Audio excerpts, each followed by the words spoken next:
Tantor Audio, a division of Recorded Books, presents Mr. Mitchell by Raylin Marks, narrated by Sarah Puckett and Aidan Snow. Introduction. Avery. I was going to miss my flight if this stupid Uber driver didn't step on it. What the fuck, man? I looked over at him, driving with great concentration. Hey, buddy, I started as nicely as I could. I am going to miss my flight. Can we go a little faster? I'm going as fast as Chester can take us, he answered while petting his dash. Chester? I questioned as he continued down side streets that I only prayed he was being directed through because his GPS had a quicker way to get us to LAX. The name of this little guy, he exclaimed about his tiny microcar. Ah, I answered. Well, is Chester by chance small enough to fit down the back alleys of this neighborhood we're in? Chester doesn't do illegal. The middle-aged man smiled.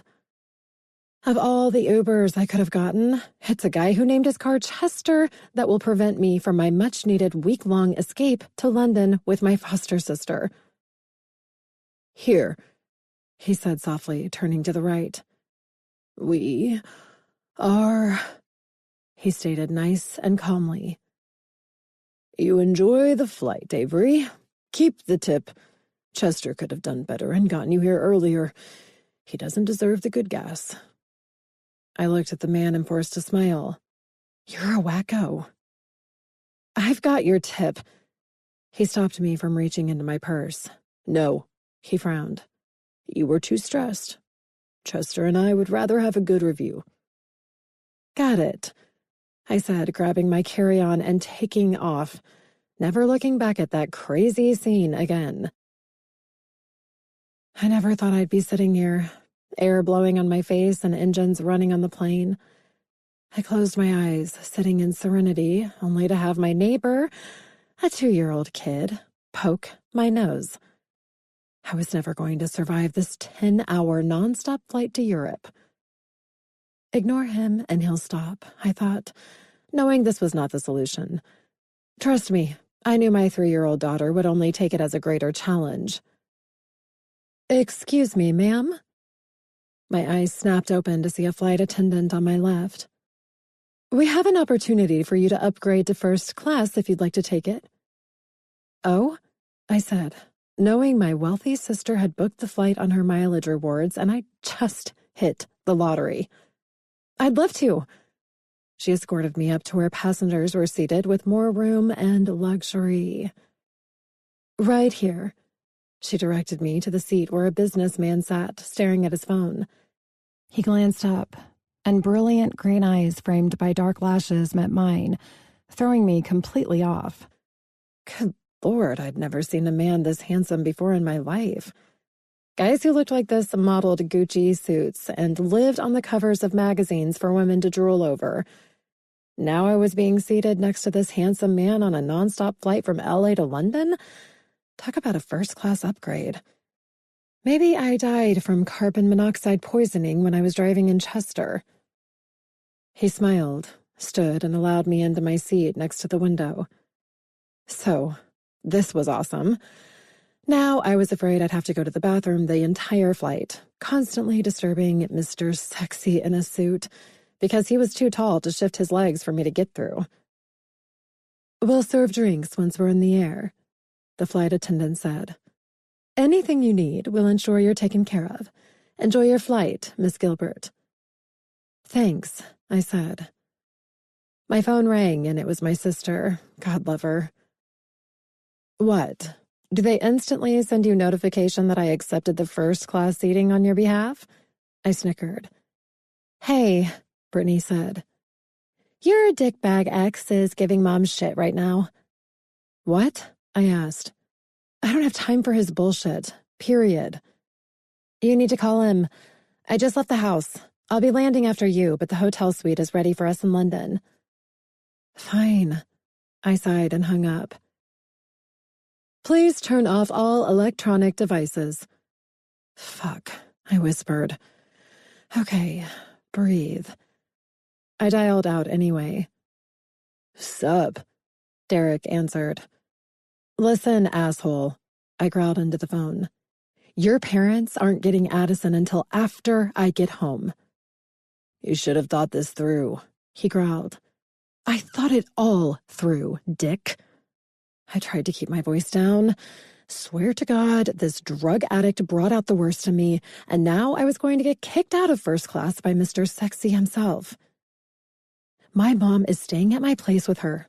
You need to figure out your new drug charges before I let you anywhere around her again. Avery, he said in his manipulative voice. Don't Avery me, Derek. Your kid or not, Addison stays with Jill. Got me?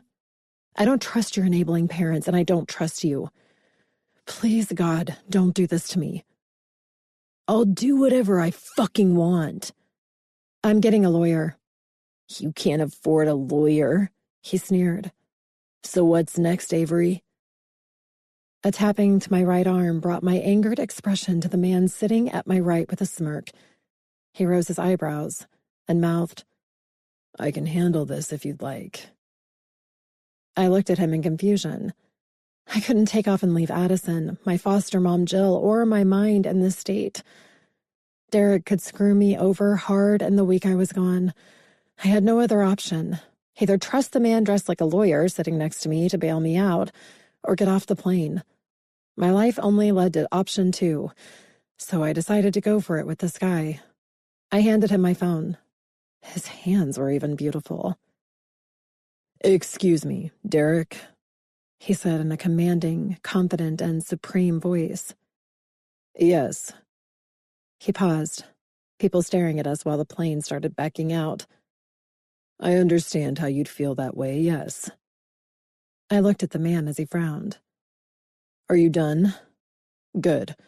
Now, all of this has been recorded for my team and me. We will keep this while we continue to look into the custody and your sanity as the father of Addison. Now, I'll advise you to heed. He looked at me and mouthed, Your name? Avery, I said with a smile, knowing Derek, the low-life drug addict, was shitting his pants on the other end of the phone. You will regard Avery's request and Jill watching over the child. If I learn that this has turned out to be more upon mine and Avery's return from London. He gave me a thumbs up as if asking, You are going there, right? And I nodded. Then you and I will be in court. He paused while I heard Derek kissing his ass. That's fine. I would assume you would believe that. So we're clear. If there is so much as one phone call toward Addison, or, excuse me, Avery, while she is away, then understand this will get extremely ugly. The gorgeous man who bullshitted my psycho ex handed me my phone. Your friend hung up on me. He smirked. I believe he got the message, though. I can't thank you enough for that, I said, my eyes captured by his, and his smile instantly made me grin like a girl, crushing on a Hollywood star. Not a problem. I couldn't help but overhear you talking to him. A drug addict? Yeah, long story. I sighed. And now I'm stuck with him because I was stupid enough to get knocked up by him. I believe it takes 2 to make that decision. I wouldn't carry the blame alone if I were you. He smiled. You appear to be a good mom. I'm sorry if I was overstepping boundaries, being a stranger and all, but I do hope it helped. I'm Avery, I said with a smile. I'm Jim. He extended his hand out toward me. I guess we're no longer strangers then. Easy as that. God, I wanted to join the Mile High Club with this guy. But we just became friends over me telling him that I made the mistake of screwing a drug addict and got pregnant with his kid. I mean, that was 3 years ago, but still. I highly doubted this guy would stoop to anyone less than a socialite, much less some random chick who got upgraded to first class that was drooling over him. Who knew? Free drinks were in first class, and he just ordered 2 for us. Please, God, don't let me start my trip off to London by screwing some guy while I was drunk on an airplane. I've done crazier shit, yes, but This trip was meant to be fun. But I suppose a girl could have fun, especially with a man like this dreamboat sitting next to her. Chapter 1. Jim. I sat in my office going over the last of my emails from this long yet productive day at our London headquarters. My meetings with our associates and one new investor were finally over. The only shitty part of this day was that Alex and I couldn't come to an agreement and sign with a new business we flew out here to acquire. We could have offered them $1 million as a promise to his company's future success, and he still wouldn't have taken the deal. We still had another week and more time. We would get the deal. I wouldn't sit here all night and worry over today's events. I learned a long time ago that I was running this business that I'd inherited from my father. This machine wasn't running me. That's what I always told myself anyway.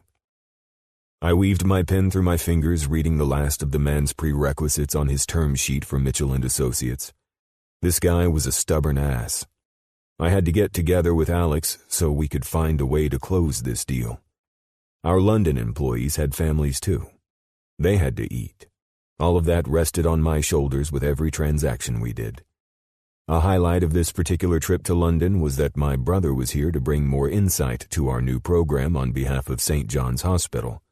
Thank God he was not only a world-renowned heart surgeon, but Jacob was also a man who could charm a room full of snakes if need be.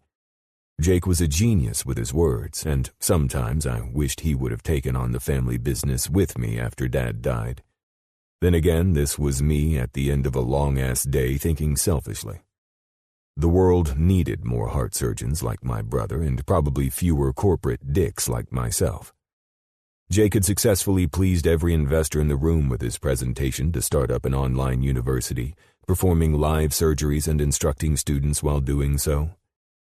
With this first part of our plan moving forward, Jake was on track to have a new innovative way of bringing medical students and interns from the UK into his surgical room, looking over his shoulders while his brains and hands went to work on his patients for heart transplants.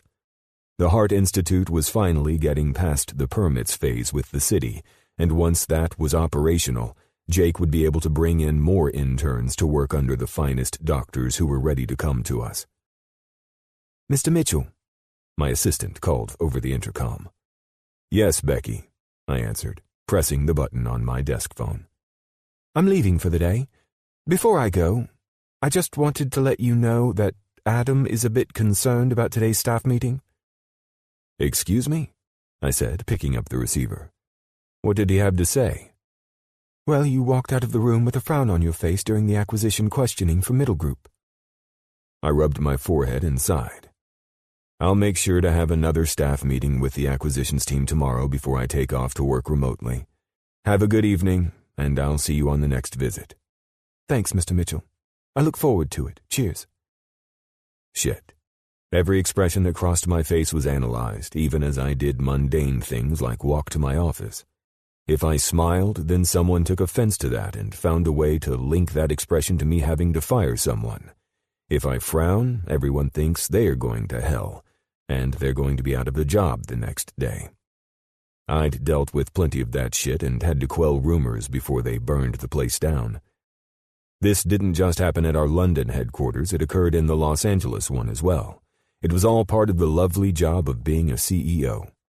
I picked up my cell and dialed out to the company's president and my best friend, Alex. "Hey," Alex answered, already at our usual dining joint. "Is your sorry ass still at the office?" "Yeah," I answered. "Adam in Acquisitions is concerned over a goddamn look I had on my face when I left the meeting this afternoon. I was taking off for the estate so I could work from there. I thought it would be nice to have some sort of reprieve after 3 days of living in this hotel and office. It looks like we're in early tomorrow for a 6 o'clock meeting." "Good God, man," Alex responded. "Jake is taking off, and his flight is in an hour. I'll let him know. You want me to send out the message to the team about the meeting?" "I'll handle it. My laptop is open." "All right. Are you showing up tonight, or are we closing out the tab early?" "I'll swing by for a bite and a drink. I'm sure the ladies are already entertaining enough for you." "Right," Alex laughed. "Handle your shit and we'll see you in a few." After sending out a quick meeting invite to the team to correct any insecurities over my expression in the meeting today, I shut the laptop. I was not going to leave for the estate with anyone in our London office feeling uneasy, so hopefully the meeting would do the trick. I put the laptop in my briefcase and a dark shadow appeared at the entrance of my door. I glanced up. "Jules?" I questioned the knockout brunette I usually hooked up with when I came to London. "What the hell?" I smiled, and before I could walk over to her, she rushed to me. My face was in her hands and her lip gloss was choking me as she impulsively kissed me. She took my hand and walked me to my leather sofa, which was positioned under the windows to give a sweeping view of London at night. "Jesus," I chuckled. "Slow the hell down." "It's been too long," she said, playfully pushing me to sit on the couch so she could straddle me. Oddly, I wasn't in the mood for her, or this for some reason. She loosened my tie and I spotted a diamond ring on her finger. I pulled her hands down from where they fidgeted with my shirt. "What's this?" I asked, holding up the evidence that she was obviously a married woman, unlike the last time I saw her a few months ago. "Right now?" She arched her eyebrow over her hazel eyes. "It's nothing." "The hell it isn't," I said. "When did you settle down? And who's the lucky man?" "It could have been you, you know," she said as she gripped my shoulders and began massaging herself against my dick that was now hardening since it had a mind separate from my own. "But someone can't commit." "Someone," I tried to control myself, "has a business to run. I couldn't have made you happy if I tried." She licked her lips, slowly getting herself off on my hard cock. "You'll always make me happy, just like this," she said, biting her lip.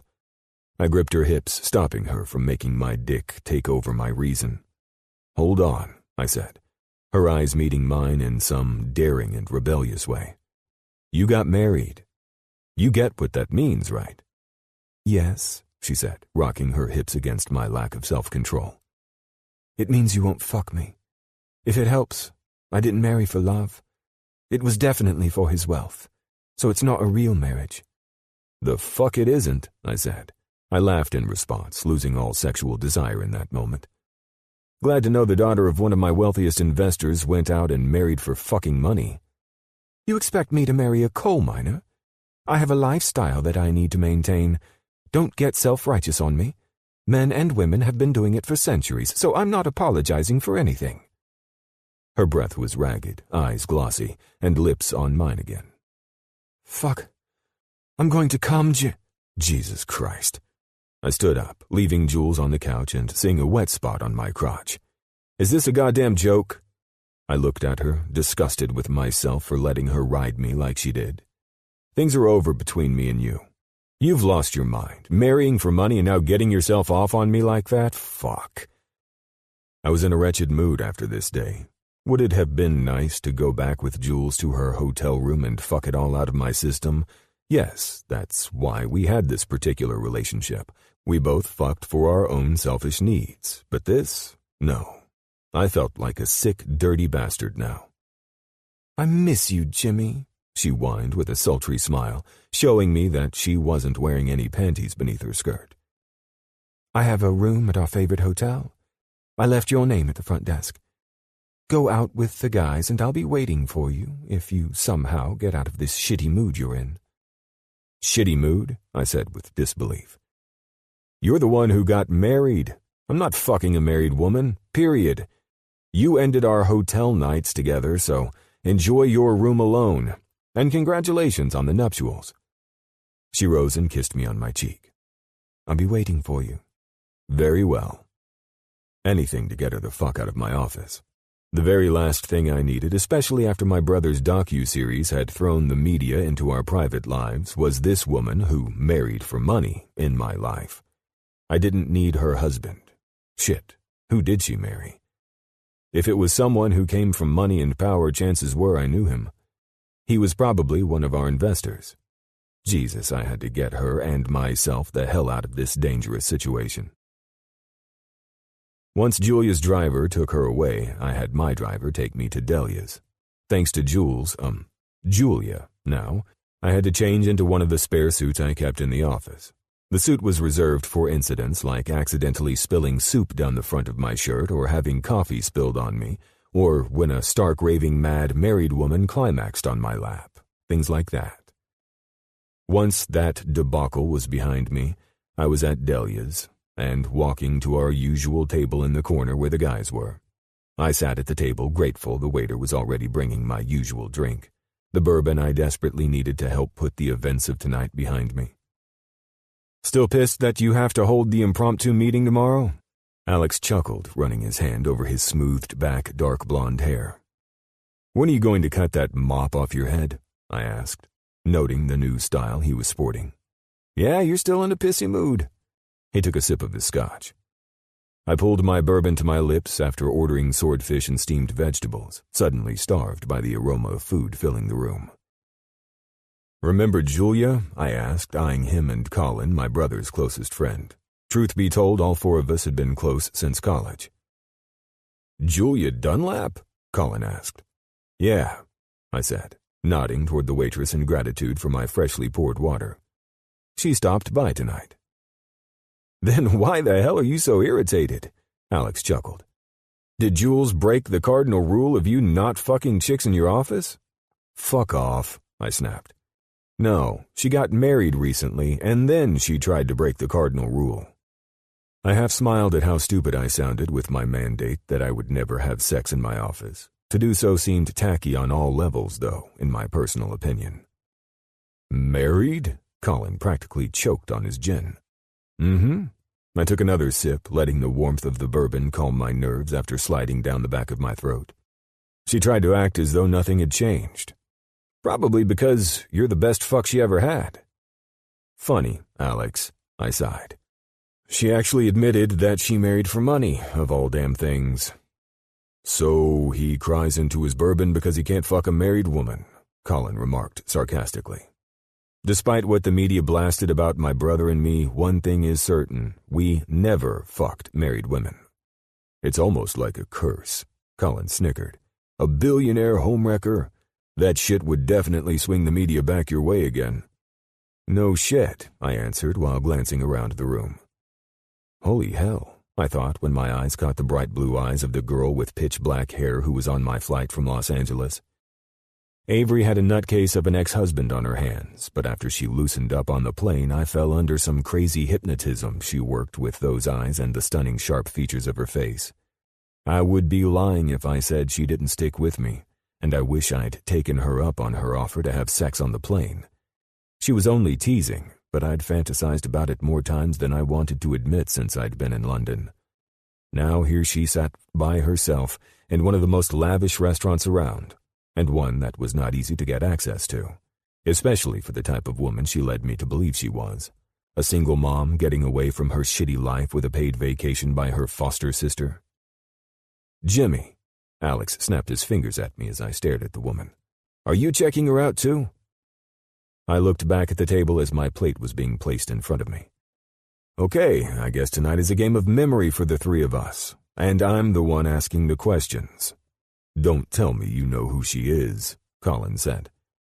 "Remember me mentioning that on the flight out here I ran interference for a chick with some douche ex-fiancé? I remember that it was fucking stupid, and the main reason we take the private jet." "Go on," Alex said. "That's her," I said, glancing over and seeing her saddened expression as the other place setting and glasses were picked up by the waiter. "Somebody stood her up?" I reached for my plate. Alex grabbed my arm before I stood. "Hey," he said as I rose anyway. "Stop it with the charity cases." "Yeah," Colin said from across the table. "Lillian? Does that fucking charity case psycho bitch ring a bell?" I smiled. She's not like that. I glanced over at her as she studied her menu. Nothing like that. I highly doubt she's some crazy gold-digging freak. "The courts will decide that, Jimbo." Colin smirked, using the one name I despised. "Calm down," I said. "I'm not going to let her eat alone in a place like this. I'm taking my food over there. I've had dinner with you two for the last 3 nights, so I think you'll live." Both men looked at each other, and I knew exactly what they were thinking. but they didn't have the whole story. I'd sat with the woman and heard all about the shitty hand of life she'd been dealt. She was solid. If anything, she was a breath of fresh air. It was nice to talk about something other than women and work, or what got us labeled this ridiculous Billionaires Club name, only entertaining wealthy women to protect our asses and assets. These two jokers I was currently leaving behind were the two who got that rumor going, though it was my ex Lillian who kicked the can of gasoline on that raging fire of bullshit. Avery seemed like she'd been stood up, either by her sister or some complete idiot who would be dumb enough to turn down the most beautiful woman I'd ever had the pleasure of seeing. Seriously. Her black hair set off her striking blue eyes, and I swear the woman looked like one of the pixies that my sister-in-law had painted for her art gallery. I couldn't take my eyes off her on the plane, and I couldn't take them off her now. Chapter 2. Jim. Avery's eyes scanned the area, and she covered her mouth when I approached her table. I opted not to take my plate of food with me, as if to appear like a high school kid in the cafeteria wanting to sit by a hot chick who was eating alone. I reached for the back of the chair and returned her confused smile. "Avery?" I questioned, not fully knowing what the hell I was doing. I could feel the stares from Colin and Alex burning a hole into my back as they watched me do the most uncharacteristic thing I'd ever done. This was unlike me in every way.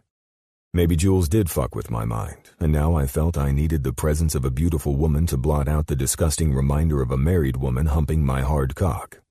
Disgusting. Yeah, that was definitely it. That's why I was randomly leaving my dinner and joining a woman I'd met on a plane 3 days ago. Fuck it. Shit. She covered her smile and glanced around the room. Her cheeks tinted pink as she tried to control her laugh. "Sorry, I don't think this restaurant allows cursing." She looked around again, and I could tell she was entirely out of her element. "It depends on whom you were offending," I said, taking the chair and sitting across from her. "Mind if I join you?" Her perfectly shaped eyebrow arched over her long black lashes, and her blue eyes glistened like sapphires. "Well, Her scratchy voice was sexy as she laughed at this bizarre scenario. "Okay, I remember you from the airplane. You saved me from my ex-fiancé. I also remember getting a little too drunk and cried my sad life story to you the entire flight here." "I'm happy you remember me." I smiled and motioned for the waiter. "Have you decided on your meal yet?" "Sir," she responded, sitting back in her seat, "I'm embarrassed to admit that I can't remember your name when you remembered mine." She had the cute yet sexy face of a younger version of Meg Ryan, my childhood Hollywood crush. This woman was a dark-haired version of her, especially when she pursed her lips and scrunched her face up in confusion like this. "I'm Jim," I reintroduced myself. "Please don't be embarrassed." "I'm pretty good with remembering names," I said with a laugh, pulling the menu she'd given up on over to me. "Honestly, I'm only naturally good with names of people who've made an impression on me, be it good or bad." She crossed her arms over the strapless top of the dress she wore. "And you remember mine because of which? Did I make a good or bad impression?" "How could a woman as lovely as you possibly make a bad impression on anyone?" I smirked, only because this woman was amusing me with her rigid body language and charming facial expressions. "May I ask why you are here alone?" "My sister's meeting got held over," she smiled. "She's a busy girl, so I can't blame her, and I won't. I'm here on her paycheck, not mine." I wasn't going there with money or jobs. That was too personal, although I was curious. I hadn't forgotten the daughter she'd mentioned on the plane, or her asshole ex who was going to fight her to the death for custody. Obviously, I had only one side of this story, so it was better to remain silent about it. The guy did sound like a fucking dickhead on the phone, though, and I was pretty good about reading people. "A shame," I smiled and glanced down at the menu. "What are you up for tonight?" She pinched her lips together and squinted her eyes in humor. "I'm so hungry I could eat the entire menu if you want to know the truth." "I'd like to see that," I grinned. "I'm dead serious," she said, catching my attention with her lowered tone.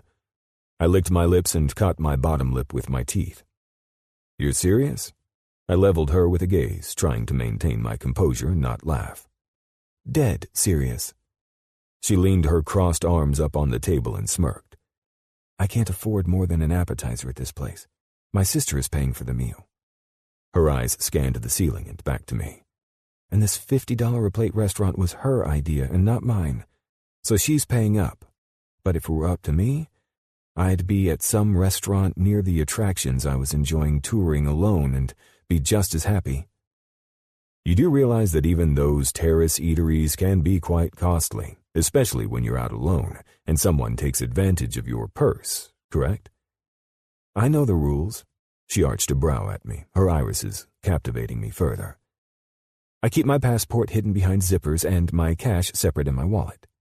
"Yeah?" I said, not really remembering what the hell we both were talking about. "My point is," she took a sip of her Chardonnay, "I'm going to eat small here and go pig out somewhere else." The woman was petite, but with strong muscular arms. I couldn't imagine her putting away a lot of food as she was suggesting with this menu.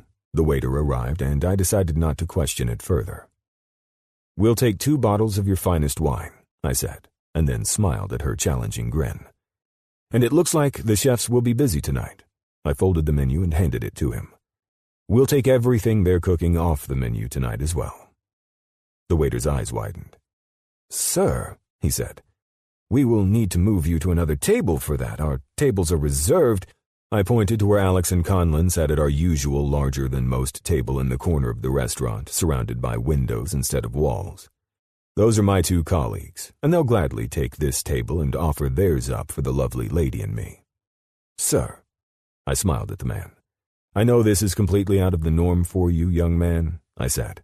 "However, the tip will be fine, and should help with the drinks you buy all of your friends at the pub tonight when you find yourself telling them about the crazy man asking to switch tables with other guests." He chuckled while Avery cleared her throat. "You're not doing any of that," she said. "I'll just take the fish." "I have to disagree with my lovely wife," I said, watching her eyes bulge at that statement. "You see, it's our 5th anniversary, and we chose to come to London. I've had reservations since last year for this place. I also am fortunate to know those men enjoying a table that is quite frankly too large for them. Being at this place was the reason London made my lovely bride's bucket list, and I hate to disappoint her." He looked at Avery. "I will speak with my manager, and we will do our best to accommodate you and your husband." I whipped out my cell and opened my group chat with the guys. Jim. "Hey, get your asses up and switch with us." Alex. "What the hell are you doing to that waiter?" Colin. "What the hell are you doing, period?" Jim. "Just do it. We don't have enough room for the food at this small table in the middle of the room." Alex. "Unless you're making a move on that chick, bring her to our table with us." Jim. "I'm not going to intimidate a woman I hardly know with your ugly mugs watching her eat. We take the best seat in this place every time we eat here. Just do her a favor." Colin. "Her or you? Jim is just horny after Jules made the moves on him." "Are you and your friends finished working out the eating arrangements?" Her voice interrupted our lame-ass banter. "Yes," I rose. "Follow me." An extremely form-fitting dress showed her well-shaped muscular legs and wrapped tightly around her breasts, which were pressed together, pronouncing a cleavage that could only make me drool at this point. "This is Colin and Alex." I introduced the guys, eyeing them, and as the casual guys they were trading tables with us like we were at a diner and not a 5-star restaurant. "Didn't catch your name." Alex arched a brow at my lack of proper behavior. "I'm Avery." She shook her head. "And I have no idea what's going on." Colin grinned and took her hand next. "Make that 4 of us." He eyed me. "I don't think Jim knows what's going on either, and he's orchestrating this incident. These 2 are friends of mine, Avery. Forgive me if I mentioned how you and I met on board the plane without your permission." "Why would you think you had to apologize for telling a story about a crazy lady on a plane?" She smirked, and I could tell the guys were captivated by the amiable and appealing nature of the woman, and those damn blue eyes. "I'm flattered that my story made it to your highlight reel." Alex eyed me and smiled. "Nice catch," he mouthed from where he stood behind the woman with a subtle thumbs up. Once the staff turned our parade of chaos into a graceful situation that wouldn't disturb their customers, Avery and I were seated, and a candle was lit for our table. "I almost forgot," she said, placing the napkin in her lap and smiling at me. "It's our anniversary dinner. I hope you plan to order the entire dessert side of the menu as well. You know I like variety." "If you keep smiling at me like that, you'll get anything you want from me." Fuck, did I just say that? Out loud? "Is that so, Jim?" She hung on to my name in some taunting yet suggestive way. "You're not actually going to order the entire damn menu, are you?" "Language, darling," I said while the waiter approached. "We'll be enjoying the entire dessert menu tonight as well." The man's lips pinched together in humor. "Excellent choice." "My wife always makes excellent choices," I said, to which Avery's expression darkened some. "What's with you?" she questioned. "Seriously, all of this? You are ordering everything off the menu and moving your friends out from their seats? I'm not sure I'm getting any of this." "Well, I saw a beautiful woman sitting alone. I remembered her well from our flight together. I also find her attractive, and I couldn't imagine her dining alone tonight. Am I at fault for taking advantage of a situation with a beautiful woman left alone?" Her lips twisted and her eyes narrowed. "I'll give you that," she conceded. "I'll also not be a total bitch and refuse your generosity because you keep telling me how beautiful I am." She said the last part with a certain kind of sassy sarcasm that I adored. "The married part, though." "Yeah? I guess that was a bit over the top." "Well, I pinned you as a stiff lawyer or something like that." She took another sip of wine. "It turns out you've got an interesting sense of humor, too. It's dry humor, but it works at times." I smiled and sipped my new glass of bourbon. "Well, it worked tonight. I appreciate the company. I've had a bit of fun touring London on the 2 days my sister had off to spend with me, and now I'm pretty much enjoying the historical sites alone. So running into a friend who helped me with my idiot ex on the plane is a welcome surprise. I have to say thanks, at least, a serious thank you, while not drunk and spilling my sad stories to you. In fact, I'm shocked that after hearing about some of the shit I go through, I'm sitting across from you at the moment. I figured you'd be the last person on the planet to entertain my sorry ass again." The appetizers came, and she lit up with excitement. "Enjoy some of the fine delights that England has to offer," I said after the waiter left. "Dig in, Gorgeous." "Gorgeous is starving," she said, filling her plate. I casually added a few oysters and buttered bread, and I watched as she began to eat like we were old friends. How many women had I watched pick at their plates for fear of eating in front of me? I never understood that. Were they scared to eat, get dirty, nervous? Who knew? It always made me feel like shit, though. I had no idea how to make them comfortable enough to eat more than a few bites of protein and maybe a vegetable. Avery, however, was the perfect date. The entire menu was being set on our table, and she was going for it without reservation. I had never met a woman who wasn't intimidated in front of me. God damn, she was luring me in like a moth to a flame. "What are your plans tomorrow?" I questioned. "Well," she swallowed, "after my sister gets the bill to this menu extravaganza that you insisted we eat, I'm most likely going home. I'm paying for this dining experience, as it was my idea to make up for you being left to dine alone." "You can't pay for all of this." "I can, and I will. I insisted on this, and I must see if you can fit all of this food into that tiny little body of yours. You're what, 5'3"? All of this food must weigh more than you do as it is. I've got to see if you're some kind of competitive eater." She laughed heartily, and I loved her exuberance.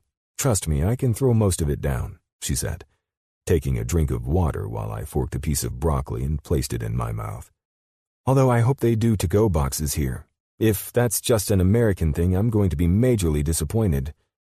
She started buttering a slice of bread. "God dang, this food is amazing." "So now that I'm picking the tab up on this meal, you won't be leaving tomorrow. Do you have plans? How long will you be in London?" She swallowed a bite. "Planning on giving me a guided tour? I visit the city often, and I don't feel it's safe to travel or sightsee alone." "And your suit tells me that you're here for work." "Perhaps." Well, tomorrow I'll be eating in some cute place I spied today that everyone says is the best for breakfast food. If you're serious about joining me on another visit to the numerous sites I've enjoyed visiting more than once, I'll gladly take the company." "Well, it might just happen." She shook her head and laughed. "You must be one overworked man.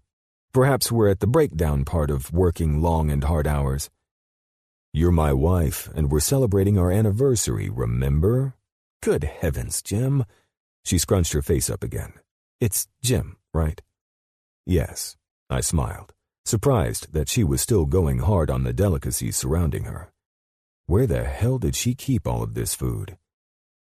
"If you stay in this location, I might offer up another tour that might be more insane than this fake marriage and our fine dining experience tonight." She set down her fork and finally, in her private episode of Woman versus Food, it appeared food had won. "Nothing could be crazier than this night after you approached my table, Jim." "We'll see. Meet me where the tours start for the Tower of London. Have you been there?" "Twice. And I didn't even see any ghosts from all the stories. I was really looking, too," she said with a smile. I couldn't hold back my laugh. "Are you one who believes in the supernatural?" "I have a very open mind, thank you very much." "I can see that in you. You definitely have an intriguing side." "If I weren't open-minded and adventurous, I would be scared as shit with everything you pulled off tonight." "Then it's a date," I said. "It's a date," she smiled. "We'll see if business holds you up like it did my sister. She's heading off to Amsterdam for the next week before we go home. Who knows where your job will take you?" "I determine where my job takes me." "May I ask what you do exactly?" "I run a business." "Okay. Well, boss man," she teased, "we'll see how married you are to do that. I don't date businessmen, so I'll warn you ahead of time." That was a clean-cut and blatant reminder as to why I don't get caught up with women. Period. Now, here I was playing some flirty game that was entirely out of character for me. But I liked this woman. She had no idea the businessman I was, but the reason I was heading to my estate in the country was proof I wouldn't let Mitchell and Associates run my life. I ran it. "Do you enjoy nature?" I had to feel her out first. "I do. I love to hike and explore, but I'm surrounded by historical buildings and I can't seem to get enough." "What if I proposed a visit to my estate in the countryside, in a historical building? If your sister is taking off for the next week?" "Yeah, we leave in 7 days. She's gone until we meet up the morning we fly out." "Would you care to join me at my estate? It's in the countryside and has a lot of local history." "It's crazy if I say yes, right?" she said. "Fuck it. The life that awaits me when I get off the plane in the States is even more insane." She took another sip of wine. "Let's do it." I had no idea what had possessed me to bring her back to the small castle that I had renovated. I'd never taken anyone to this place except for the guys. This woman was entertaining on the plane and put up with this crazy shit tonight. Why not have a fun companion at the estate? Her sister was leaving her and she'd be alone. Might as well enjoy my reprieve with someone I thought would make me enjoy work from the estate. Besides, it wouldn't be a romantic affair. The estate had my horses and stables, plenty of farm life, and more than enough grounds for her to explore. Perhaps she'd enjoy that on her visit. Maybe I was a good guy by helping out a woman I felt for in my own way. The estate itself was large enough for her to get lost in and filled with collected artifacts and priceless pieces of history from monarchs that had traveled through the area. I had no idea if she cared about history as much as I did, but it would at least entertain her, especially since she mentioned she'd been to Buckingham Palace 3 times. This girl was going to hate London without a proper tour. I think Adelaide Castle would be a fun adventure. If not, I'd kindly escort her back to the city she came to visit. Chapter 3. Avery. The previous night was by far the weirdest thing I'd ever experienced. My sister couldn't make it to dinner. Fine. I was cool with it, but a bit annoyed, eating alone in a restaurant that was priced off the charts. There was no way I was going to make my sister pay to fill my never-ending appetite. I was sitting there contemplating leaving so that I could actually eat something. Don't get me wrong, though. The food was indescribably delicious. Still, if the handsome man from the plane hadn't shown up from out of thin air and taken me up on being hungry enough to eat the entire menu, I probably would have left hungry and ended up at the first takeout spot I found. I couldn't get pissed at my sister for her choice of restaurant. She ate like a bird, and I ate like a freaking lion. Whatever. I loved food. I loved eating it, and I wasn't the type to become satiated at the expensive restaurants.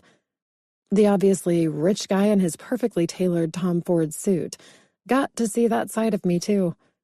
What could I say? Food was my weakness, and I was pretty sure that after I ate like a starved homeless person in front of the guy, that and spilling some of my pathetic life stories while tipsy on the plane, he was having second thoughts about inviting me to his place for a week. I should have scared the poor bastard off already with my drunken fool monologue about the bullshit my ex was putting me through, but I guess I didn't. My money was on the fact that the businessman was probably bored on one of his many trips to London. He ditched his crew of associates to have a change of atmosphere, and I gave him one. "All right, I'm leaving," my sister Brittany said. "This has been fun. And that Jim guy?" She chuckled as she brought me in for a hug. "If he takes you off to the country, I want to know everything when I get back." I picked at the breakfast cakes that were brought up by room service. "Seriously?" I said, shoving another bite of cake in my mouth. "Don't you think I should be a bit more cautious, taking off with a random dude?" "You said he was a businessman named Jem?"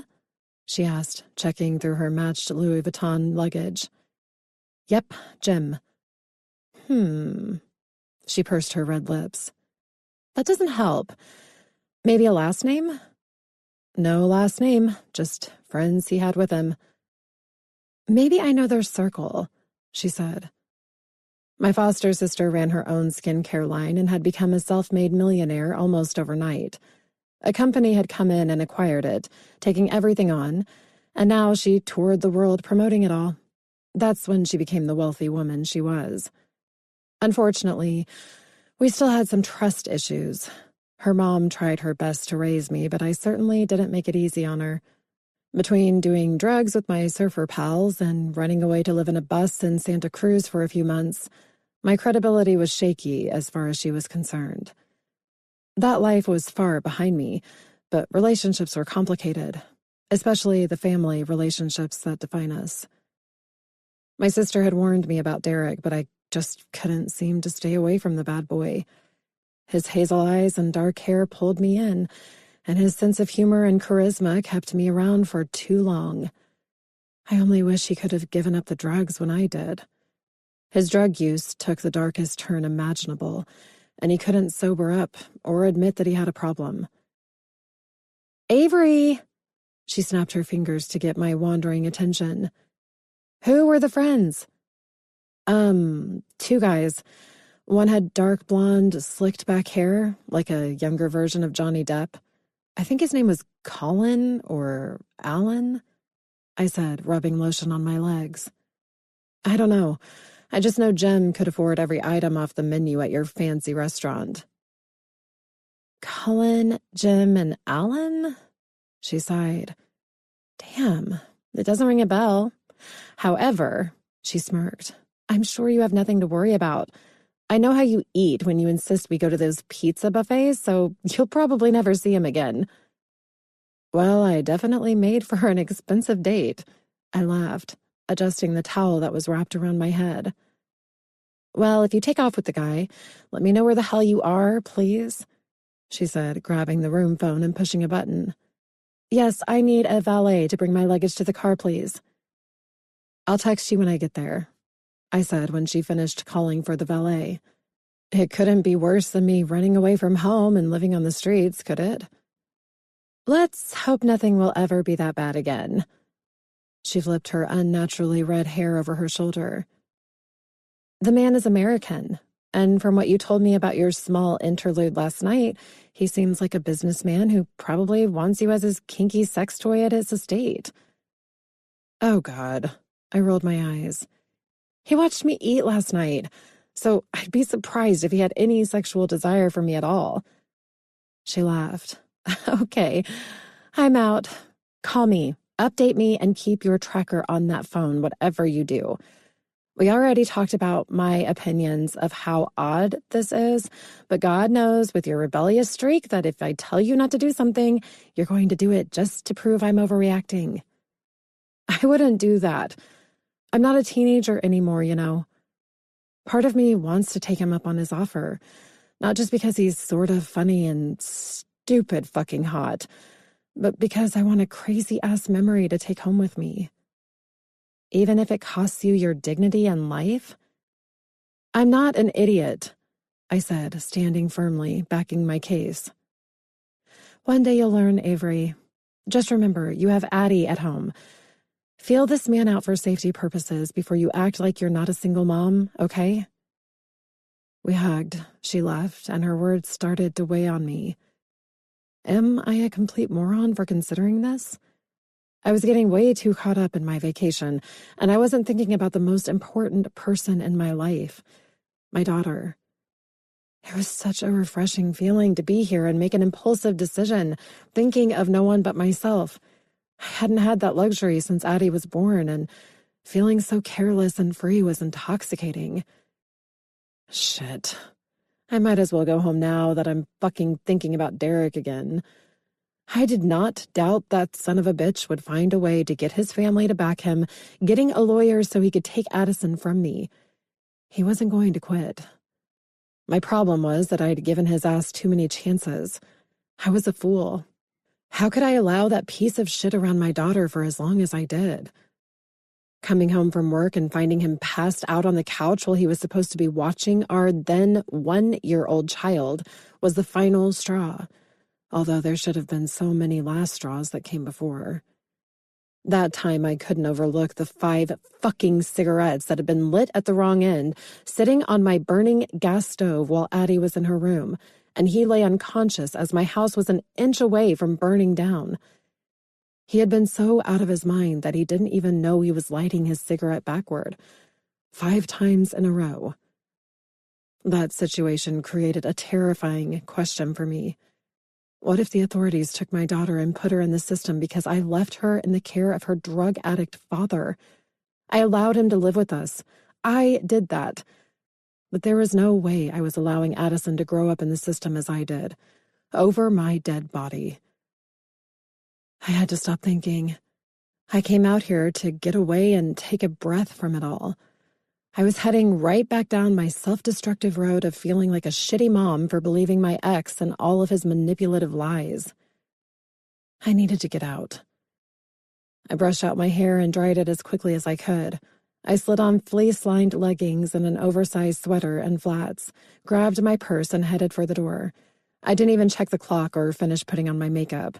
Just a touch of mascara, and now I was heading into this luxurious elevator, standing next to a gorgeous brunette wearing couture. Nothing like fancy ladies in high fashion to make me feel like a self-loathing country bumpkin. As I exited on the ground level of the hotel lobby, I found a chair in a private corner of a lounge and pulled out my cell phone to dial my foster mom. "Jill?" I said when she picked up. "Hey, sweetie. I was just getting ready for bed. It's morning for you, right? Did Brittany leave for the Netherlands yet?" "Yeah, she did. Sorry if I'm interrupting you trying to get some sleep, but I need some reassurance," I said, knowing I could use some of her hippie advice with the way I was feeling. "What's wrong?" "Just worried about Addie and Derek." "Don't worry about it," she chuckled. "Derek stopped by, but I gave him a piece of my mind. I called his parents, too. They understand that Derek needs to stay away until after you get back. They miss her, but they get it." Thank God. I blew out a breath. "Okay, I'm going to try and enjoy the rest of the vacation. You'll call if you have any problems, right?" "Always. I told you I would. Stop worrying and go enjoy yourself." "Okay, I'll let you go. Love you. Love you more, kiddo, she said as she ended the call. I thought I'd feel a little better after talking to Jill, but I didn't. I didn't get a chance to work out my anxiety in the gym this morning, and now my nerves were wound up. After ending my stupid drug addiction 7 years ago, I wouldn't go near pills of any kind. So instead of taking drugs for my anxiety, I worked out instead. Shit, I could probably have entered bodybuilding competitions for all the working out I did just to shake out my nerves. I stood up, shouldered my purse, made a right out of the hotel, and speed walked through the streets of London, not knowing where I was headed or when I'd stop. I needed to fucking run through a field of daisies or some happy shit like that. Instead, these historic buildings that once captivated all my attention were starting to close in on me. Fuck. I was going to burst into tears if I didn't get these feelings shaken off. A river. A beautiful, flowing river. I walked toward it and stared into nature, pulling the water in different directions. The crowd surrounding me was becoming too much, so I pulled my hair into a ponytail. I was losing my shit, and there was no stopping it. Tears started streaming down my face as I twisted and turned to get out of there. I should have gotten up earlier. I should have started my morning off with a grueling workout. Instead, I didn't. Once I was down the road away from the crowd, my heart rate finally slowed into a regular rhythm. And that's only because I was coming off of the adrenaline high my body spiked into for no reason. Well, there was a reason, but I usually dealt with it much better. This time, I let my nerves bring me to a level of a panic attack, and now I was sitting on a bench staring out at the walkway, trying to reset my tired brain. "Avery?" I heard a deep voice ask. "Hey," he said again. I felt him sit next to me, but strangely, like last night, I knew this had to be a dream. This guy was stupid sexy, and stupid period if he was real and trailing me for no good reason. Talking to my ex on the phone should have scared him off, on top of the fact that I was a single mom. I couldn't get dates, and even if I did, the pricks usually only wanted sex. No guy in their right mind would gladly take on a case like me. Not that I ever divulged my entire dark past to them. I learned from that and moved on. Maybe that's why I had this slight breakdown, bringing up the ghosts of the person I no longer was. Those days were so far behind me. They were stories about another girl, in my opinion, not me. Today I let them get into my mind and mess with me. No more. I promised myself that. "You're not here. You are seriously not here," I said, half delusional and half hysterical.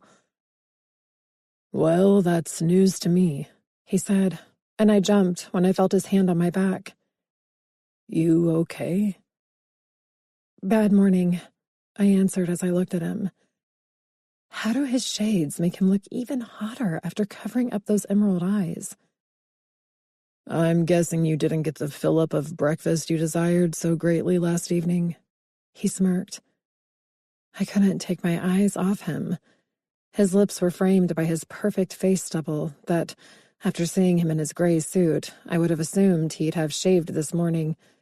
His jawline was perfectly defined. Hell, the guy as a whole was perfectly defined. "Why are you here?" I questioned the man sporting yet another bespoke suit. "I don't get why you give a damn about me. After my—" He smiled and leaned his elbows on his knees, then looked back at me. "You intrigue me," he simply stated. I laughed, loosening up at that answer. You must be one massively burnt-out businessman. Either that or you live a boring life. Some say both. Some? I leaned back, more relaxed by the presence of this man, who seemed to exude power and confidence. What do you say? You know about being so obviously bored with life that you've taken some bizarre interest in me. I say it's about time I opened my eyes to the world around me and do what I do best. What is it you do best, Jim? She remembers my name. He chuckled and leaned back, stretching his arm on the bench behind my back. My eyes widened at the sight of his black leather shoes when he crossed one leg over the other. You made an impression on me last night. I won't lie. The weight of my heart is through my stomach. Good to know, he answered. And to answer your question, what I do best is going after something I want and securing it, no matter how difficult that may be. Spoken like a true businessman. I'm more than that. He smiled. Doubt that, I teased. Well, if you've decided to take me up on my offer, I could prove that to you. Offer? Staying with me at my place in the country. Right, I answered. And how do I know you're not going to tie me up in a dungeon or something? A dungeon? He laughed, a light and humored laugh that did something to my insides. You, Avery, have been locked in the dark ages of London's history for too long. 2 trips to hear the haunted voices of the princes who were locked away in that tower. He pointed back at the Tower of London that I'd ended up at. Tells me you need to learn the more current events of this fine country. Ah, so where is this place you have? Does it have cell service? You'll be able to call your daughter in the States at any time. So long as you keep in mind the time difference, of course. I let out a breath. I've done some crazy shit in my life, and considering this idea might be up there with that. You don't have to come. He smiled sympathetically at me. I will say this, though. If you enjoy nature, that place has it all. I will mostly be working from my study and out of your way. There will also be plenty of food, he said, and I could tell he was looking at my still tear-stained cheeks. Up to you. Fine, I said, meeting his eyes with a little determination. And if I need to get back here earlier than expected? Then I'll personally drive you back. Personally? Yeah, I have a driver. He cringed. Is that a total turnoff? I laughed. No. Somewhat geeky, I guess, but not a complete turnoff. Glad you value my opinion, though. As I said, I'm intrigued by you. That could be another turnoff, couldn't it? Possibly, but only because I think you've lost your mind. I sighed and discreetly rubbed the back of my fingers over my cheek, making sure there weren't any lingering tears. I am not afraid to state the obvious when I say that you could get any girl in the UK, and here you are somehow intrigued by me of all people. I'll take that as a compliment, he answered. And while you offered me one, I'll offer you one as well. I'm quite picky when it comes to the people with whom I like to keep my company. And here I am, begging to learn more about you and bringing you out of the city with me. That is quite the compliment. However, there's not too much to learn about me. Just an average gal dealing with constant bullshit. Perhaps that's your opinion. I believe a woman like you has a better story than you give yourself credit for. A lot to assume since we just met, sir. Jim, he corrected. Jim, I smiled. And since it is our 5th anniversary, I'd like to bring my wife to the house in the country. Where she'll be neglected while her husband works. He laughed, and I watched his eyebrow rise above his aviator sunglasses. The last thing I would want is for my beautiful bride to be neglected. Make sure the fridge is full, and we have a deal. I had a partial city life breakdown before you showed up, so I'm down for some of England's gorgeous countryside. And my dungeon, of course. Depends on what you plan to do with me in your dungeon. Shit. Too far. That was messed up. He laughed that laugh again. She loves food and the dark, kinky stuff. It looks like I might fear the dungeon of the old place. What time do we leave? I left all my shit at the hotel and I have nothing on me. I disagree. You have too much clothing on you. He smirked. Flirting with me? Perhaps. Hopefully it's not too geeky for you. It's a good look on you. I stood, him following directly behind me. I need to head back that way. Which hotel? I'll have my driver take us there," he said as he slid his hands into his pockets. "The most expensive one in town? Forgot the name." "I think I know where you're staying," he said, his tone drier now. "I have an old friend staying there. You won't mind if I wait in the car while you get your things?" "Nope. Where's this driver at, Mr. Fancy?" So I was going to stay in the country with some stranger, some very hot stranger who had a driver. The man oozed wealth, so why should I be surprised? Either way, after having a panic attack, I did need to get out into the country. Maybe for once in my life, something would go well. I wasn't going to let this slip away. Most girls wouldn't do this shit, but most girls weren't me and hadn't been through the shit I had. I could handle myself with this man. If not, the self-defense classes I'd been taking since leaving Derek would be put to good use. Chapter 4. Avery. I sat in awe in the back of the Rolls-Royce as a blacked-out Mercedes SUV trailed us while leaving the city. Jim mentioned that his job prompted extra security, which made me wonder who the hell the man could possibly piss off in this line of work. The men in suits who worked for Jim looked and acted like secret agents. Still, while I listened in on their conversations, I realized it was all reasonably casual and proper talk. I concluded that Jim must have just been some rich guy who was probably used to having superfluous things at his disposal, like a security detail. I didn't know about life as a socialite or a debutante or whatever the fuck you called living a lifestyle like this. Don't think I wasn't going to ask more questions, though. For now, I was in a world of wonder, staring out at England's vast countryside of lime green rolling hills, rolling on into the cobalt horizon. "Damn," I said while Jim had his head buried in his phone. "You're totally missing out on this." He smiled while tapping away on his phone. "Stunning, isn't it?" "Hey," I said with a laugh of disbelief. "Do you live in that device? Planning on fully kidnapping me and throwing me in that black SUV behind us?" He pulled his sunglasses off and his green eyes seemed annoyed, yet somewhat amused with my interruption. "Planning out your kidnapping is quite exhausting," he said, then stopped while his eyes followed mine when we reached a village that belonged in a storybook. I covered my mouth, completely overtaken by the scene. "Wow," I said in a breath of astonishment. Jim's eyes locked with mine, and his expression tightened in an unusual, yet attractive way. "You're right," he said. "I have been missing the views." The car slowed through the village, and now I was torn between staring at Jim's beautiful face and the cozy town we traveled through. "Where are we?" I asked, knowing I couldn't peel my eyes away from his endearing expression. "Bybury," he said. "My place is out between Cotswolds and Gloucestershire.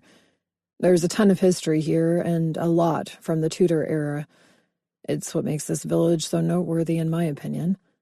I love being out here whenever I come to London. It's almost as if time stops." "Time can't stop, so long as your phone keeps dinging," I smirked. "God dang, you are a burnt-out businessman, aren't you?" "I just don't have a life," he chuckled. "Should I be bold and shut it off?" I pinched my lips together. I didn't even know the guy, and I could tell the idea of shutting off the phone was like me losing Addison to Derek. "I'd rather you not die of a heart attack. Keep the thing on," I shrugged while looking out my window. "It's not breaking my heart." "True," he answered. "However, I didn't bring you all this way to abandon you completely." "Hey, it's your life, not mine. If that phone is what gives you the luxury of actually owning a place out in fairy tale land, do what you gotta do." "Hey." I turned at the change in his low and assertive voice as he spoke into his phone. "Yeah, turning in now. Listen, I'm going off the grid for a while. You got everything while I take a breather for a few hours?" I watched his right hand as he ticked each finger against the tip of his thumb. Must be a nervous tick. I didn't mean to force the man to shut it down. I still had no idea what he did, but between the Rolls Royce, the bodyguards, and the $1,000 dinner bill, it all pointed to this man either having been born into wealth or, like my sister, he hustled up his money the hard way. The only difference between him and Brittany was that he obviously made quite a bit more money than she did. Must be fucking nice. The only rise to wealth I was experiencing was living on the second floor of my apartment, which I needed to move out of. I could live here easily. Addie running through those hills, chasing some sheep. I laughed at the vision of that. Something funny? Jim asked. I looked over at him, just imagining my 3-year-old running down those sheep. You miss her? Hell yes, I smiled. Maybe I'll get lucky and hit the lotto so I can bring her here, and we'll live with the sheep. Why would you care to live among the sheep if you have money to live in one of these adorable cottages? You are too literal. I smiled, but then covered my mouth when the driver turned onto a long driveway and we were traveling back in time to a massive estate. Jesus Christ! Is that the house from Downton Abbey? I asked as I took in the sprawling estate. Home, castle, whatever the hell this place was, it sat imposingly on groomed lawns with a fountain as the centerpiece, while a river wound down to the left of the area. This was in a world of its own. No, it's not Downton Abbey. He laughed. That was filmed at another location.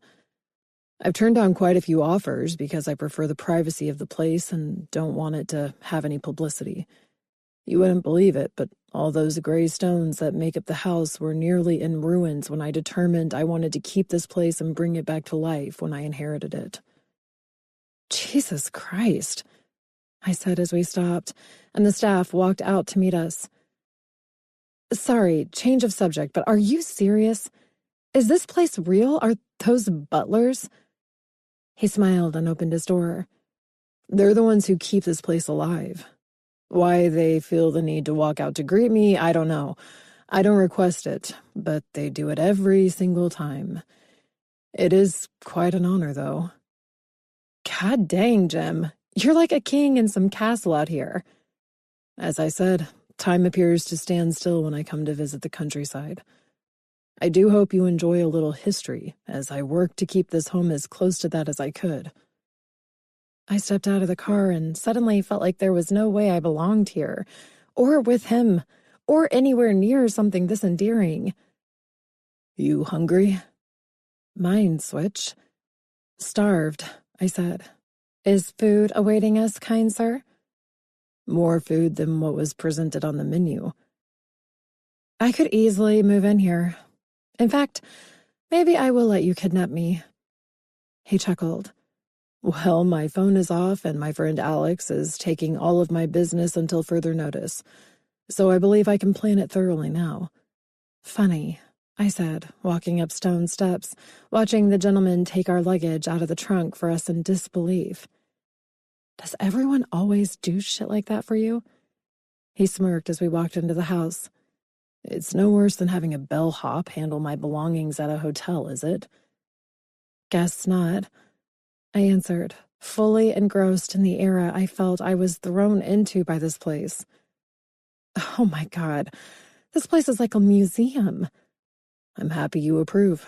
Perhaps it will add to the sights of London I stole you away from. That and then some. Never thought I'd be sleeping in one of these grand historical places. I followed him up the carpeted steps, looking at portraits from another time that lined the walls as we climbed up. Did the house come with us? Do you really own this place? It was my grandfather's estate at one time, and mainly just a pile of old stones and a home that was deteriorating. My grandfather had intentions to renovate it once, but he never had the funding, I imagine. After he passed, I found the blueprints and questioned my father about our family having a place in England. We turned and walked up another story to this home. My dad brought my brother and me out here after my mom left. He stopped and smiled at a portrait of hunters on horseback with dogs running alongside the horses. I guess I fell in love with the potential. I told my dad that if he didn't renovate it as my grandfather had tried, I would. And so you most definitely did. I believe I would have lost interest if it weren't for my dad saying it was a mere fantasy to take on something this monumental. I spent my vacations from school out here, helping with the carpentry myself. You flew out to help build this castle? I lived out here while I attended Oxford. That's when I knew this man was most likely born into his wealth. Oxford, huh? As in the prestigious Oxford University? Graduated first in my class. Damn American, he said in a dramatic voice. That's what my UK friends say anyway. He laughed as he opened double doors to what could have been the fucking Queen's bedchambers. He looked at me as I took in this room that had a bed bigger than I'd ever seen. My friend Alex attended with me, graduating behind me. That pissed them off too, but after a few drinks at the pub, all was well again. So you are crazy smart, went to a prestigious college and strapped on a tool belt. Okay, this small gesture he hit me with more than once last night, the tight smile while biting the inside of his cheek, it was sexy as hell. I already knew he was overwhelmingly handsome, but he had these expressions that made me want to impulsively kiss him more than once while I ate last night. He's lucky the food was a fantastic distraction. I don't like limits, and if there's a challenge, I rise to it. I also hate failing on any level. No wonder why you're in the businessman life. Careful of that. I saw you with your phone. That thing will have you failing at actual life if you're not careful. How so? He said as the men brought in my luggage. How can I fail by using my phone to keep me from being a prisoner behind office walls? It helps me get out and do things. Well, it's a matter of perspective, I guess. I'm not one to judge, and I'm not running a business. I can say, though, that by watching you stare at the phone for an hour and a half straight, it seems like you're in more of a prison than you think. It might be a virtual one, but you're confined nonetheless. His face grew somber, and his eyes raptly studied mine. It was so intense that I had to look away, a bit embarrassed that I'd overstepped my bounds. You can send me back to London if I'm pissing you off, I tried to tease. His lips subtly pulled up on one side. Why would you believe you pissed me off? The look you're giving me, I said. Far from that. His expression recovered. I'm sorry. Sometimes when I'm lost in thought, I believe I have my old man's expression. It looks like I'm irritated or angry, I think. Resting bitch face, huh? I folded my arms. Well, now I want to know what you were thinking. Yeah, a resting bitch face, he said, amused by my response. Well, I was thinking that you keep surprising me. This might sound horribly conceited, but no woman has ever called me out on anything. I've never met a woman who is so genuine and authentic before. Well, I'm not afraid of you, if that's what you're getting at. Perhaps you should be. Gonna throw me in the dungeon? I arched my eyebrow at him. He laughed, slicing through this weird tension we'd created. I might. Can I eat something before you get all medieval on me? Lunch, yes, right. He ran his hand through his hair. Okay, quick tour. This is your room. Do you approve? Yes, I more than approve. And I might ask you to hire me so I can live here and keep the place up with all of those people who greeted us when we got here. He grinned. Well, they've been dismissed to vacation while I'm here, so I would never see you if I visited if I were to hire you on as Adelaide staff. I simply can't hire you. Damn shame, I said. Food? What are you up for eating? Everything is stocked and ready for me to be your personal chef during your stay. I could eat a cow. He grinned and turned to guide me out of the room. Let's see what I can pull off. While I sat across the stone kitchen island, watching Jim chop vegetables like a top chef, I rested my chin on my palm, watching him throw pieces of cut meat into a sauté pan on the gas stove that was built into the island in front of me. So what's your story, Jim? I asked, watching him with adoration as he stood there with his sleeves rolled up and his tie thrown over his shoulder, and the most delicious aromas wafted up from that pan. My story? He questioned, pulling out a pot, filling it with water, and placing it on another burner. Yeah, I said. Sitting here and watching you cook is swiftly turning you into my dream guy. He glanced up at me and smiled. Do you like raw vegetables? I'll eat anything right now. He laughed that sexy-ass laugh, and my heart skipped a beat when he sliced off a piece of a yellow carrot and held it over to my lips. His thick eyebrow arched, his closed-lipped smile popped a dimple in his cheek, and I opened my mouth slower than expected for the bite. My eyes widened while I chewed on the carrot, shocked that it was sweeter and juicier than any carrot I'd ever tasted. My God, I said. That's the best carrot I've ever tasted. It's juicy as fuck. His eyes glistened in humor. We grow our vegetables out in the gardens, and yes, I enjoy their juicy as fuck flavors myself. Raw and unhinged juicy flavors, I pressed. Most definitely juicy, raw, and unhinged, he said, dumping his cut vegetables into the steamer pot he had on the stove. Food can be a very sexual thing, you know, I advised him with a laugh. I'm learning that swiftly by your reaction to a carrot alone. He chuckled, turning to wash his hands at the sink. Damn. Nice ass, too. This was the first time I got a good look at his firm, sexy ass through his slacks. The suit jacket was off, and nothing but a fine-looking butt was on display for me. So you asked what my story is, he said, drying his hands off. I run a business. I was given sound advice today that even though I believed the phone to be a way to disconnect me from the chains of that business, it still holds me prisoner, and I love retreating to the country when I'm in England. I love it out here. But being that some decisions for the company need to be approved by only me, I have to be in constant communication, even while trying to escape. I do my best, though. The phone is still off. Don't do that just for me, I said. Honestly, sometimes I think and speak without giving much thought to things. I probably insulted you, and you're just too nice to tell me. He worked with his sauté pan. I don't get insulted. Unless I suck in bed, of course. He winked and then held the spoon up for me to taste. Blow on it.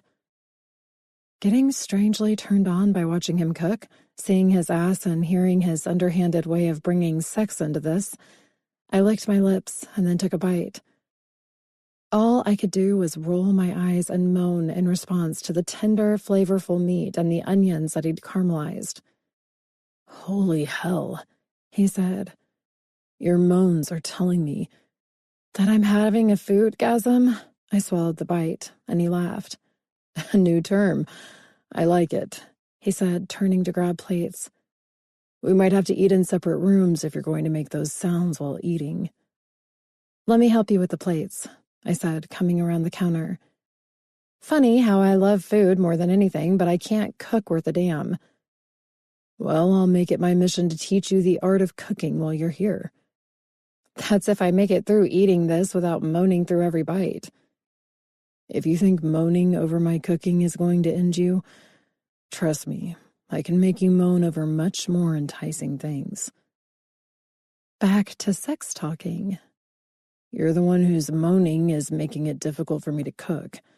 My curiosity has piqued as to if I could beat your foodgasm sounds with something even more pleasurable. Yeah, hard to beat the food, buddy. I had to feel him out. Was I only out here for his rich boy kinky fun? Not that I would be pissed about that. The dude was gorgeous, and I could only imagine what it would be like to sleep with him. I wondered if it would be like with Derek, when he actually could get it up, or the selfish assholes before him. It was never about me with any of them. I hadn't had sex since before Addie was born, so there was the whole beggars, choosers aspect to the situation as well. Would I take this gym guy up on using me for a week of sexual pleasure? Why not? I just hoped I was still good at it. Chapter 5. Jim. Last night was more of a get-comfortable night, I believe, for both Avery and me. I felt strange ditching my connection to the company, European and American-based offices, but when I reconnected with Alex during my late night and this afternoon, all was fine.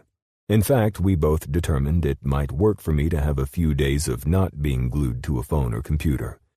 I would check in during the evenings when I felt Avery was okay with me disappearing, and if there was anything important to handle, Alex would contact me on my other personal line, the line that wasn't connected to my email or business.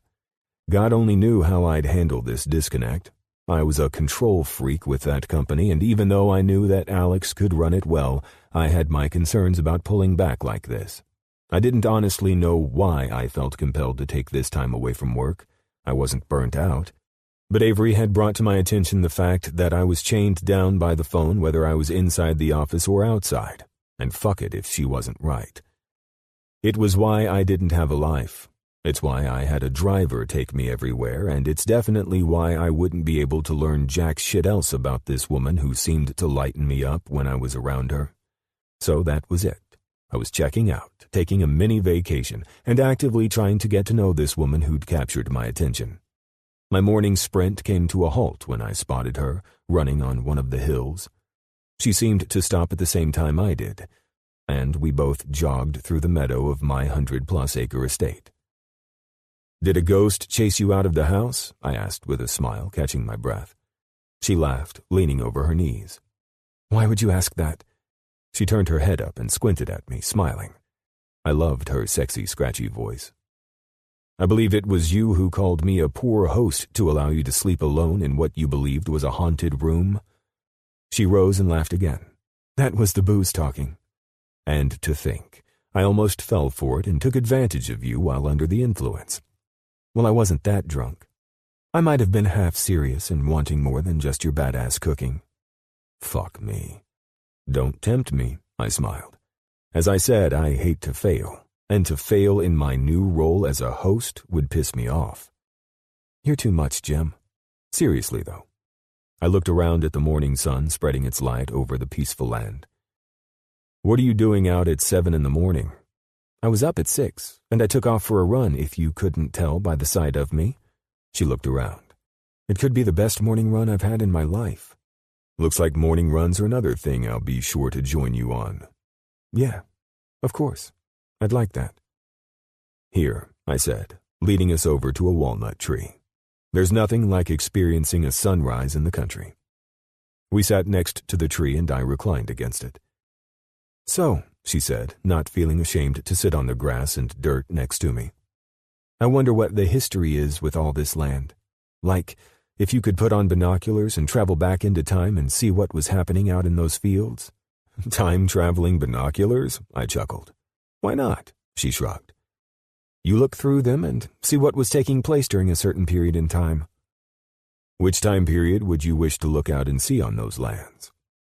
"They mentioned Henry VIII reigned in the 1500s. Was he out here?" I smiled. "Of all of England's history, you seem to be fascinated by the tyrant King Henry VIII, eh?" "Well, I think he wasn't horrible in the beginning," she said. "He just turned awful at the end." "He wasn't horrible before or after he sent his first wife away in shame?" I smirked. "I'm looking through my historical binoculars." She looked pointedly out to the lush hills. "It's the year 1500 and Henry." She pulled her lips up on one side and grinned. A grin so cute I wanted to capture it with my own lips. "Sent his first wife away." "Very well then," I softly laughed. "Henry would have been young and fit, and since he enjoyed taking his court with him in his travels, he would have most likely been in your binoculars of time travel, enjoying a morning ride with his lover Anne Boleyn." "So fucking cool," she said. "You really think that?" I laughed. "Who knows? I am merely assuming. But he was all over the countryside. He fled the city on numerous occasions to leave the chaos, to dodge the plague, or, more importantly, to flaunt his health and wealth to his people. He was a notorious show-off." "Health and wealth. I like that." She looked back from where she sat up in front of me and touched her finger to my chest. "Sorta like you." "Do not compare me to Henry VIII." I laughed. I'm comparing you to his young, healthy, and happy years. Oh, that makes it all the better. Even better for you keeping your head on your shoulders, I said with a wink. She relaxed against the tree. Do you have family out here, or in the States? Maybe it's best we put the time-traveling binoculars back on and search for another monarch. Answer the question, King Henry, she laughed. If it weren't for her bold and adorable way of speaking to me, I would have clamped my mouth shut on something I'd never shared with anyone outside of my close friends and what my family knew. My father passed away after I graduated from college, I said. Oh God, she covered her mouth. I'm sorry.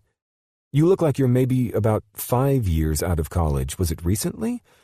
I'm so sorry. 10 years now, I smiled. It's okay. His legacy lives on well through the business he started.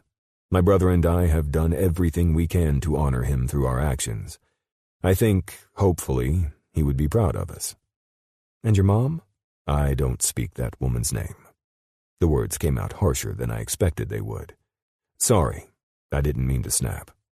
She was, and still is, a nightmare at times. Jake, my younger brother, was too young to remember when she was physically abusive and brought drug addict dickheads into our house. So I'm the one who got stuck with that. That's awful, she said, her eyes wide. I'm really sorry. You both were young then, just you and your brother? Yeah. I was 7 and Jake was 5. I'm glad Jake didn't remember her as I did. Thank God my dad put us before everything.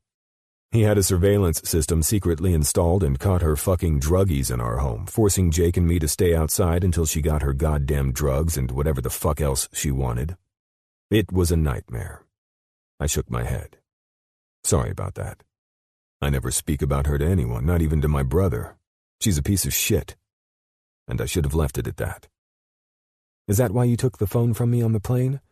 I'm guessing you must have heard me mention Derek being an addict. I heard enough to be reminded of a horrible parent with a poor kid involved to want to intervene impulsively. Again, I'm sorry I did that. And if it does cause you further issues with your ex, I'll be sure to give you my private number and I'll help in any way you need. Derek's all talk, she said. But I could tell he was a lot more than that. I wasn't pressing, though. I do appreciate what you did. I'm glad for that. I stood. How about breakfast in the little town you appeared to be enamored with before we arrived here? The storybook town? Yes, I said, turning to walk toward home. It's a lovely village, and after losing my shit about my dirtbag mother, I think you might need a cleansing that only the peace in that town can offer. Give me a break. She leaned against me as an old friend would, and I loved the gesture. I get it. I'm just sorry you and your brother went through that. You had a great father to get her out of your life. Just like you're an amazing mom for working on getting an addict parent out of your daughter's life. Don't go that far. In Derek's opinion, I'm the piece of shit you see in your mom. She laughed. If only Derek's opinion were of any value to me.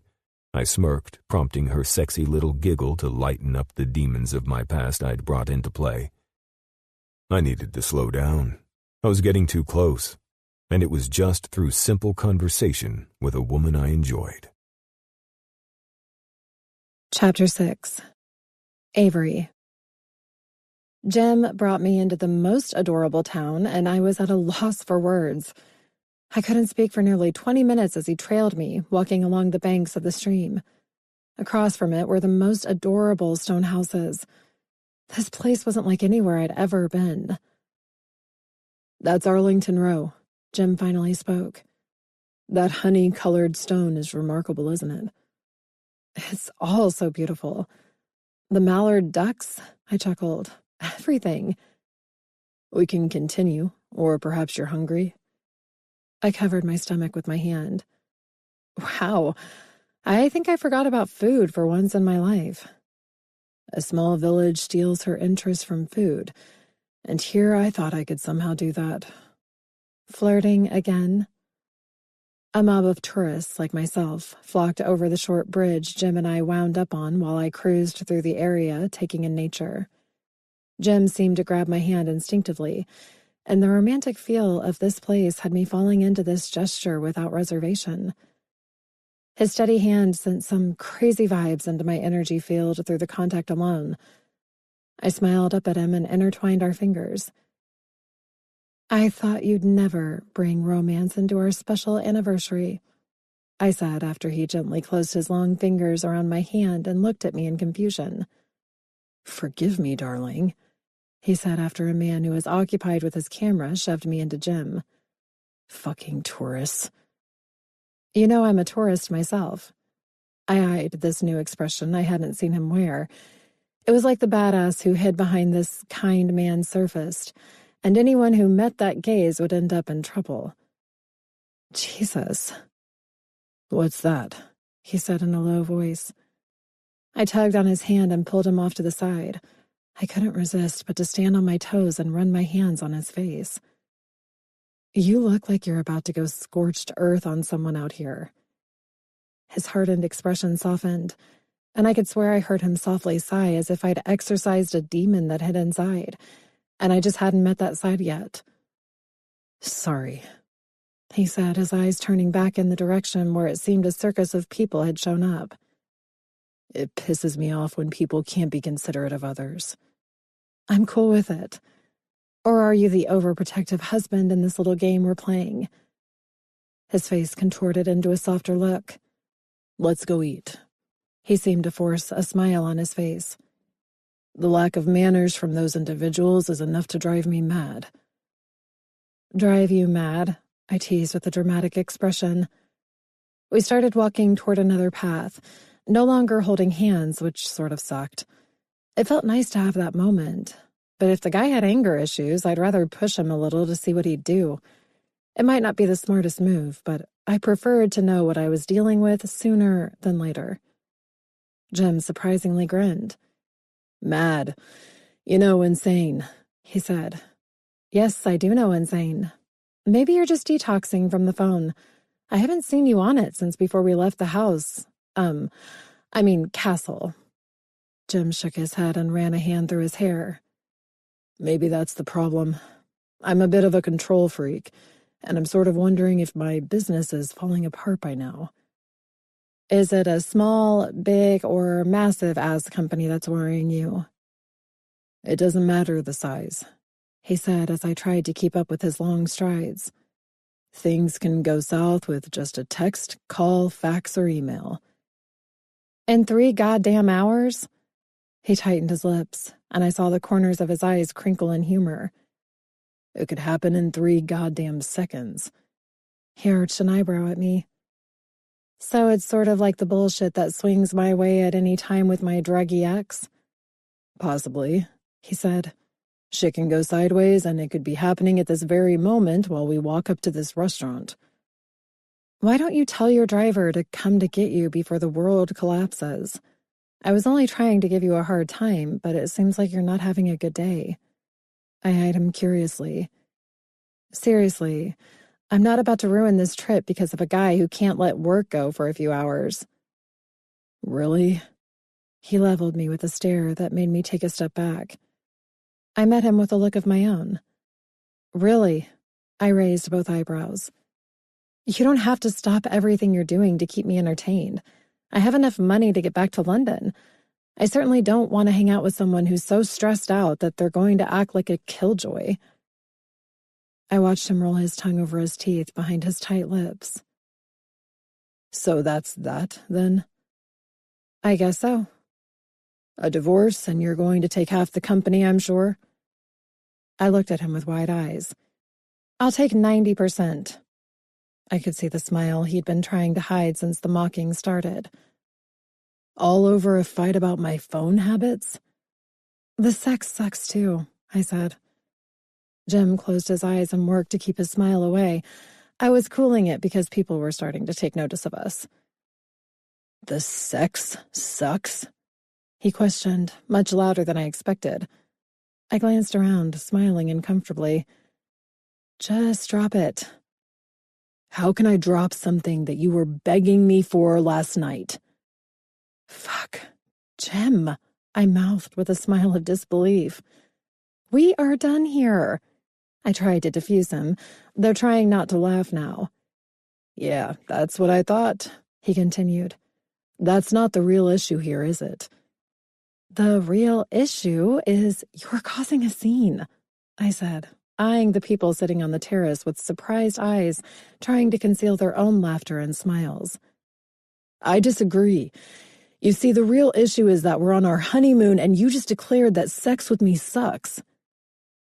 Damn this guy. The sex is non-existent. I went for broke. Non-existent? He bit the inside of his cheek. Well, it's not my fault. You have had a goddamn headache since our wedding night. Hey, I told you not to take all that fucking Viagra, but I guess your performance issues got the best of you that night. Jim licked his lips, and that dark look, the one that made him look like a frightening badass, and one I never wanted to be on the other end of if he meant it, was back. Well, if I hadn't found out you were screwing my brother, maybe I wouldn't have tried to overdose on his Viagra. Screwing your brother? I laughed and couldn't keep this up anymore. Can we eat something? Not until you admit right here and now that I don't have performance issues, my darling bride. I think you have psychological issues, I said. Let's get the hell out of here. I walked past Jim, knowing lunch was definitely not going to happen at that place. Jim's heavy steps were behind me, and I couldn't help but burst into laughter and turn back to him. Hopefully you're not too upset with me, he said with a laugh of his own. I am definitely taking half of your damn business, my darling husband, if you don't make up for the lunch you just shot to hell. Performance issues, eh? I planted my hands on my hips. That one seems to have stuck with you. Is there a performance problem, Jim? I teased. First of all, he said, his hand catching mine and pulling me against him. Going back to what started our role-playing, I'm not upset, but I'm sorry I let those tourists piss me off. I get annoyed easily toward rude individuals who selfishly push others around. You almost fell into the stream when that asshole shoved you. I can swim. I smiled up at his softer features. Your phone problems? The company going to hell in less than 3 seconds? What's your reasoning for being obviously pissed about that? He grinned.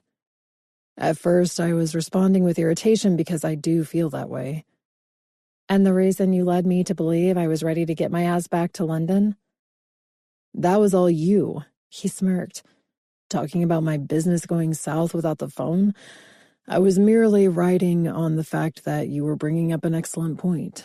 I'm too attached to all of it. He released my hand. Then the next thing I know, you're done and ready to bail on me. Your pissed-off expression helped motivate my bailing on your ass. He stepped closer to me. If I were angry with you. He swept my hair away from my neck, and my eyes couldn't leave his if I let them. You would know.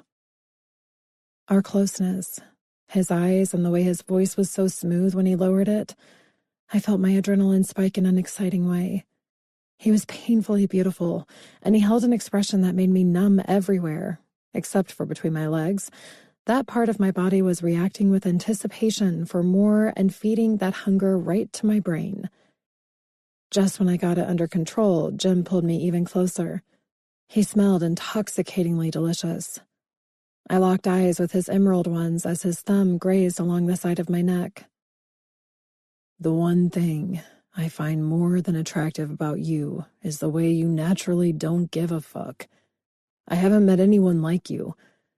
I do want you to know that there's something you mentioned that drives me crazy, though. And what's that? I asked, my voice hoarser than it should have been. You said my expression made you want to leave. Yeah, you looked like you wanted me to leave, if I'm honest. It drives me crazy when someone is disturbed by an expression I don't realize I have. Does it drive you crazy, or does it drive you mad? I mocked his wording from earlier. It drives me mad, he teased. I deal with this daily at work. My expressions tend to concern or worry those I work with.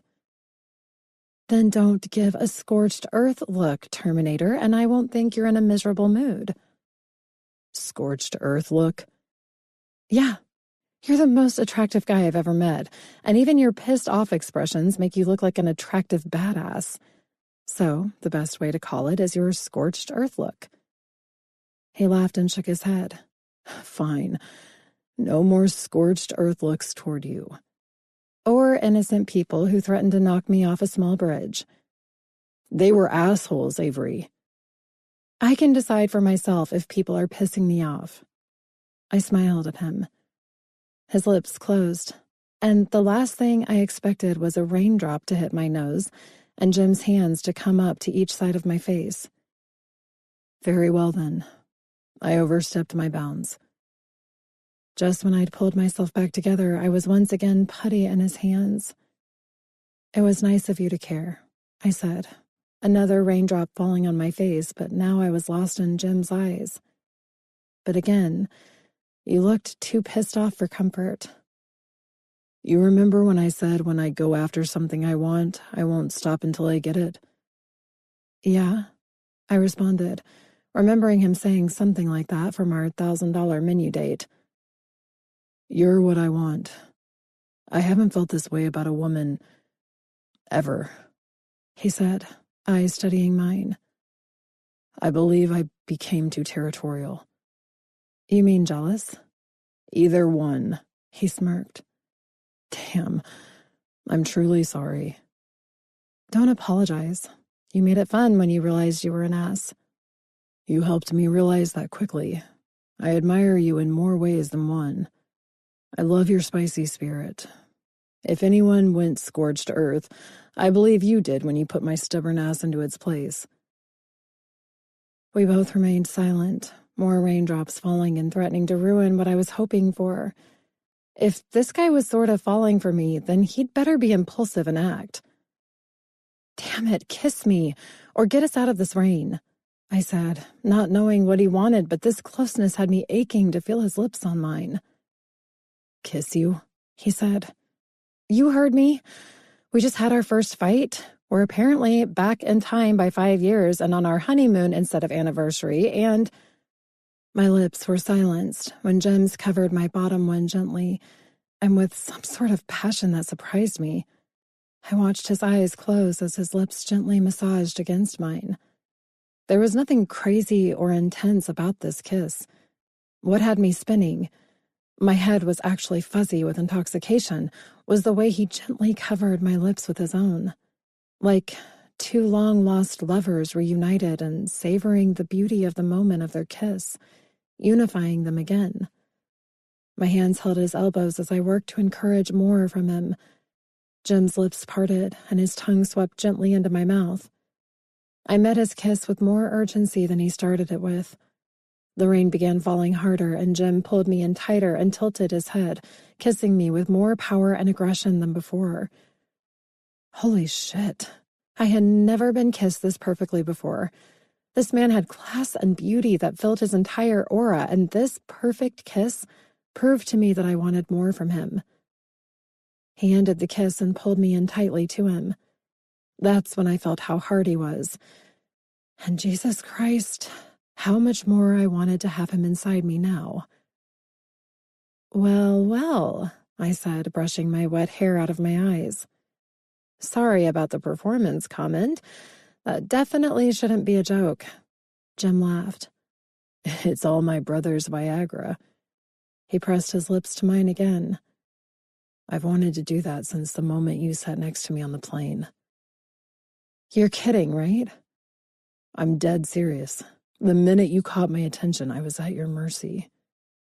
Wait. The rain was pouring now, and I didn't want it to interfere with this revelation. "You mean you would have—" I bit my bottom lip. "Yes, I should have taken you up on your offer to fuck you on that plane, but I was a jackass and too proper." And now here we are, out in the country getting soaked. A second chance? I'm hoping it moves that direction. Until then, you're going to ditch my ass and head back to London if I don't make up for lunch? Come on, I have a better pub you'll enjoy just the same, and I'll even order the whole menu if that's what works to make it all up to you. That kiss is holding me over. I said, as we both jogged through puddles, seeking some form of shelter. God, it's coming down. It's England. Awesome, isn't it? You're awesome, I thought, still enamored about the kiss, his personality, and the fact that I couldn't be mad at any of this. Even if he was pissed about the asshole who'd shoved us, that was cool. It showed his no bullshit side, and I liked it. I could take care of myself, but I imagined how Derek would have reacted in that same situation. Even if he weren't high, for some strange reason, he wouldn't have even noticed, much less gave a damn. I could have fallen into the stream and Derek would have laughed along with everyone else. That was how I was used to being treated. I wasn't accustomed to some knight in shining armor, sensing the rudeness of someone toward me and it pissing him off.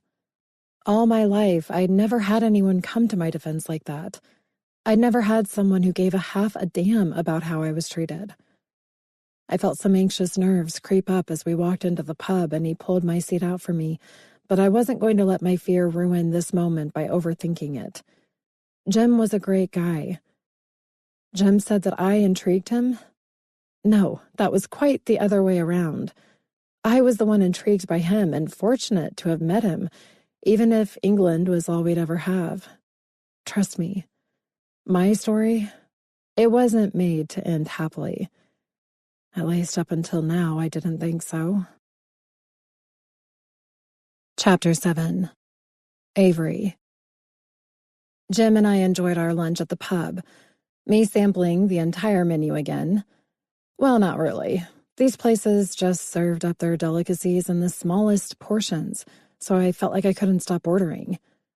Of course, that was my never-ending appetite talking, because Jim was perfectly content with his sandwich and soup, all while watching me throw it down. Jim and I went separate ways once we returned to his estate. One thing was for sure about this castle: you didn't need my dumbass idea of time-traveling binoculars when you were here. The laundry room and a sitting room that had been transformed into a theater were the only two rooms in this place that weren't historically accurate. While Jim disappeared to play catch-up with pressing issues for his work, he showed me the laundry area, and I started sifting through my clothes. It was something that needed to be done, and I hadn't had a chance since I took off to the countryside with a complete and hot stranger. After dumping my dark colors in the washer, I ventured through the house. This place had it all. No kidding. There was an armory, bedrooms with antique four-poster beds, and even a library that spanned 3 bedrooms worth of space. It was like those libraries from movies with the 2-story ladder and all. Peeking into rooms and exploring the world of history that Jim had salvaged for this house led me to see the man had a love for England's past. It was magnificent here, from the floors, ceilings, carpets, drapes, every single thing. His armory even had night suits, for Christ's sake. I smiled at the realization that, from the way he was attentive to my needs from the moment we met on the plane, he could definitely suit up in that shining armor. As cheesy as that sounded and felt, it was the truth. When it was time for dinner, we ate in the main hall at a polished table that could probably seat at least 50 people. He sat at the head of the table, and I sat at his left. I couldn't help but be amused by how funny we must have looked, the two of us sitting at a huge empty table. At least we weren't sitting at opposite ends, speaking to each other through megaphones like those comedy movies. "So," I said, slicing into my tender roast with delicious gravy spooned nicely over the top. I couldn't finish my sentence when the flavors erupted into my mouth. Damn, this guy could cook. At first, I was afraid to touch the plate. Smashed potatoes were placed delicately under the slices of roast beef. A Yorkshire pudding was over that, and the dark gravy gently drizzled over the top of it all. Off to the side were long green beans and carrots. "While I appreciate the compliment through your erotic moans," Jim interrupted my marveling at this dinner, "you seriously are about to have me dining in the other room?" I snickered while I picked up a green bean with my hand and crunched into half of its length. Jim's lips tightened in humor as he ate properly, and the pig in me acted like I was eating dinner with Addie. I covered my mouth. "Sorry about that. I cringed. You have this fancy dinner and I'm slopping it up like I'm eating out of a trough. Never in my entire life have I been so aroused while dining with a woman, he mused, taking a bite of his roast. He swallowed and pointed his fork at me as I took another green bean with all of its robust flavors and chomped half the vegetable again. That right there is why I'm not into oral sex. What? I asked. Why? Jim smiled. The way you're eating those long beans and your sexual moans while eating them, well, let's just say everything is sexual at this point. No, I said with curiosity. You just admitted you're not into oral sex. I went back to eating, yet curious at this confession. He shrugged it off with that handsome tightening of his lips. Call it my fetish or whatever you like, but I don't trust a woman's mouth around my dick. And I swallowed a bite of my Yorkshire pudding. What about the other way around? He sipped his wine. Too intimate. I have never been tempted to go that route in my sexual desire. Shit, I said with a laugh. So maybe I was right in our fake honeymoon argument this afternoon. You do suck in bed. He laughed. Are you insinuating that I suck in bed because I'm not one to allow oral sex? Allow? I emphasized that word. So are you a control freak in bed? He looked past me to the window, rain still pouring down and complimenting our dinner that just turned into inquiring about Jim's sexual preferences. Is that a bad thing? His voice was lower, his eyes searching mine now. You keep staring at me like that, and we can easily go find out, I said. But you cook so good that I'd rather finish dinner. Jim's eyebrows rose in humor. What about you? He inquired. The way you're chomping on that green bean. Well, I'm quite surprised you haven't given your ex a blowjob and bitten half his dick off. Easy way to solve your problems with him. I nearly choked on the 3 carrots I'd forked and shoveled into my mouth. Well, if Derek weren't constantly high, perhaps I might have. Dude hasn't been able to get it up since before I had Addison. Sucks for him, I'm sure. Sucked for me. I tried sticking around to make it work and was left to satisfy myself. Jim's breath seemed to halt, and then he recovered quickly. You're telling me you remained loyal to him and haven't had sex in 3 goddamn years? I finished that truth with a laugh. Wow, Jim said. Yeah, we might need to rectify that. He gave me a look that made me want to jump over the table and rectify it all at this moment. That kiss from earlier was still on my mind, the way his tongue teased mine. How delicious he tasted and smelled. And I wasn't a jackass either. He was feeling me out, and the glasses of wine we were having were helping it all come together for the better. To have this man of all people for the first time in years? Would I be able to contain myself in bed with him? I maintained my composure. We'll see, I said casually. You just mentioned you're a control freak in bed. I've never had a complaint. Well, the way you kissed me today almost got your ass laid, I boldly said, letting him know I was all in, and mainly to see if I was right about him feeling me out for more. Jim laughed, pushing his plate to the side, while I worked on finishing the last of my meal. That video you showed me of Addison today, she's definitely your daughter. What makes you say that? I answered. Maybe the subject change was a better idea. He sipped his wine. Well, aside from her lively blue eyes and her black curly hair, she's full of life. Just the will of determination in watching her swim for the first time in that video, she's pretty remarkable. How long did it take for her to learn to swim? That very day. I smiled at the memory. She was pissed at having to go through all of the technical life-saving parts. Then the next thing we know, she's almost swimming the length of the pool. Adorable. Jim smiled. Then we were interrupted when his phone rang. Shit, this is Alex on my personal line. I'll take it in the other room. Okay, I answered. I've got the dishes tonight. He smiled back as he left the room to take his call, And once the dishes were done and the kitchen was cleaned, he was back. "Are you up for chilling in the movie room for a couple of hours with me? My friend Colin, you met him at the restaurant. Well, I need to check out some video he's in before it gets sent over to some documentarians. He's kind of a hotshot neurosurgeon. It's all very boring. Want to try to keep me awake?" "Sure, I'll pop the popcorn," I said. Jim laughed. "You're serious?" "Well, something about that home theater and those couches that are longer than anything I've ever seen makes me want some popcorn." "Well, you haven't seen long yet."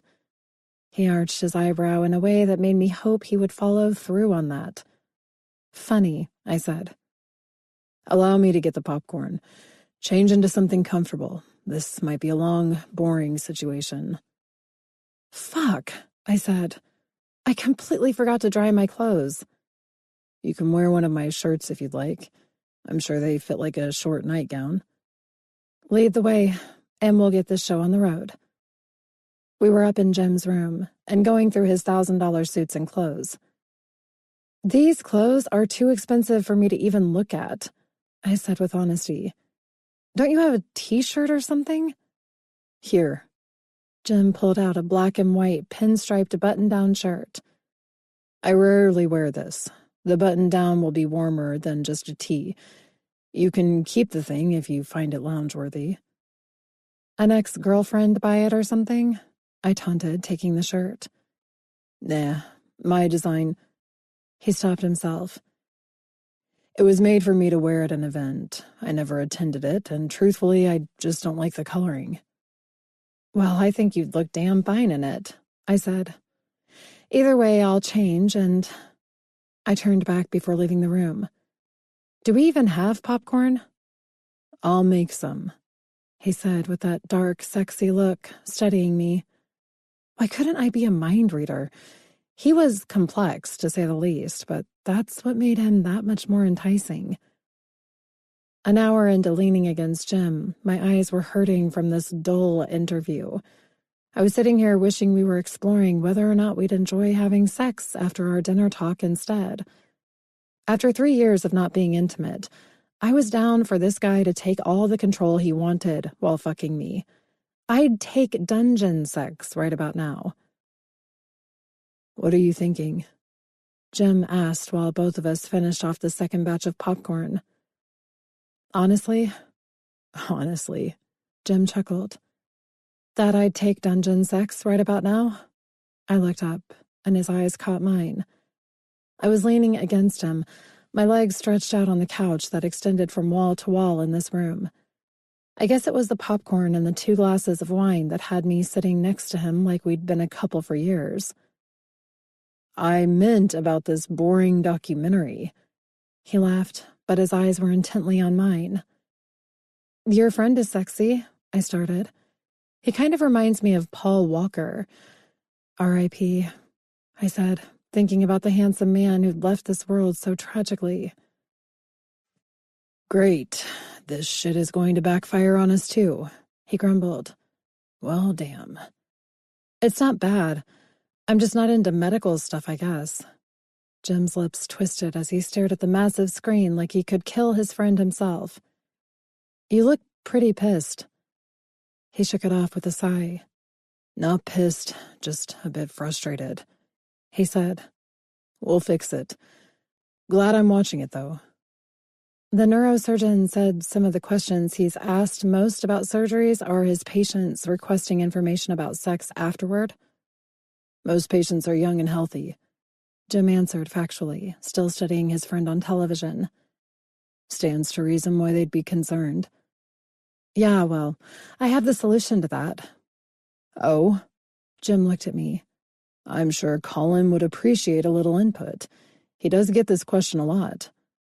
"Well, not engaging in sex, but instead just the—" I paused.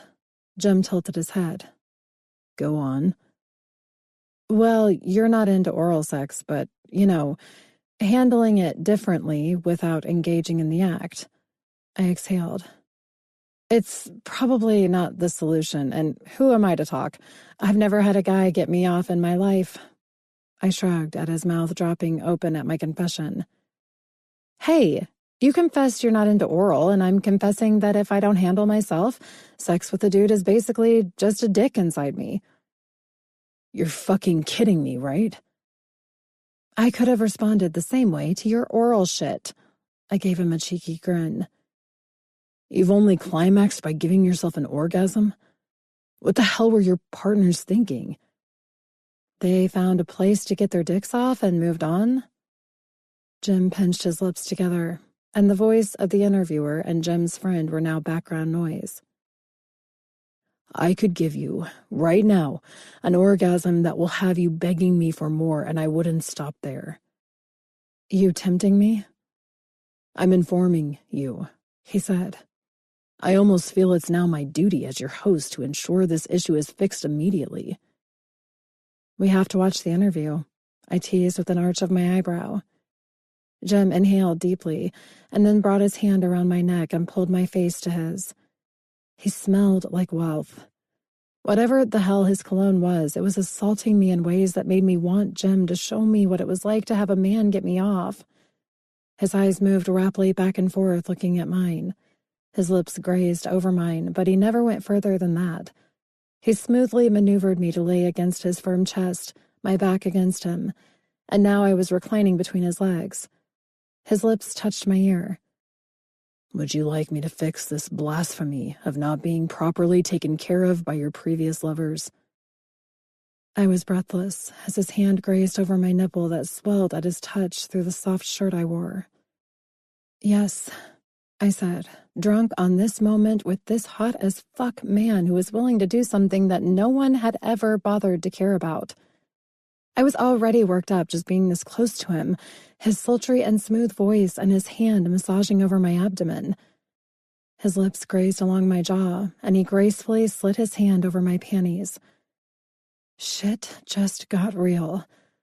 I could have an orgasm right now as he massaged over my clit, slowly but firmly. I melted against his chest, letting out a whisper of a moan, and now my aching clit was swelling for more.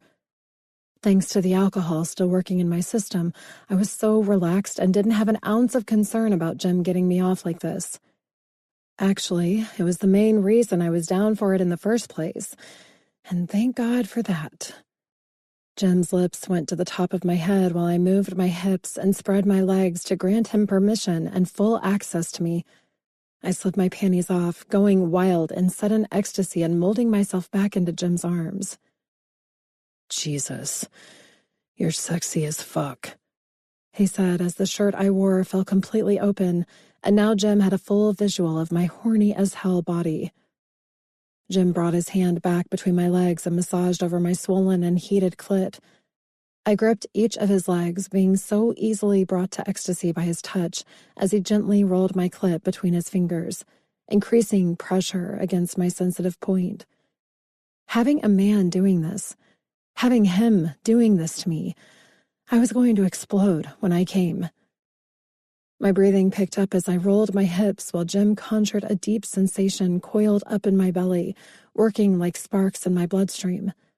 As I rode his hand, Jim gripped my abdomen, pulling me up to where my head rested against his shoulder. His lips pressed against my neck while his tongue gently caressed my skin.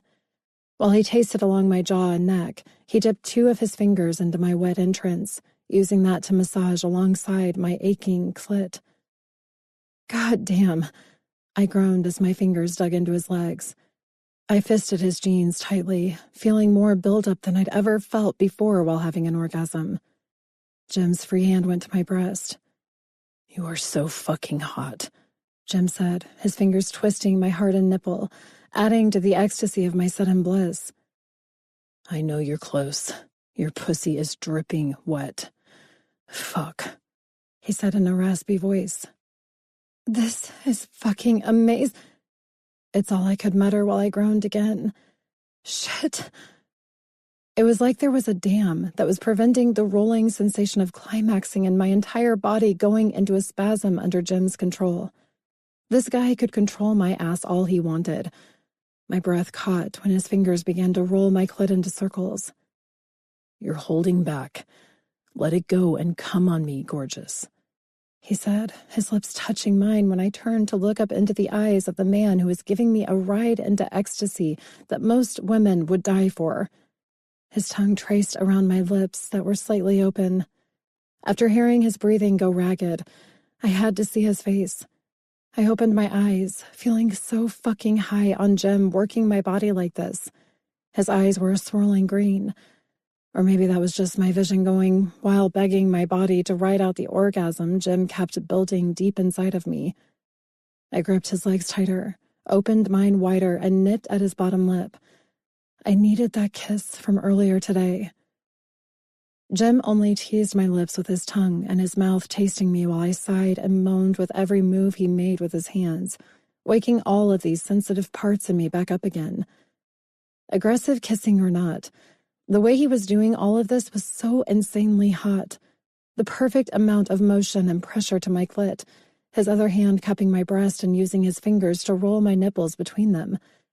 And fuck, his lips and warm breath on my neck, behind my ear, my jaw, and then brushing over my own lips.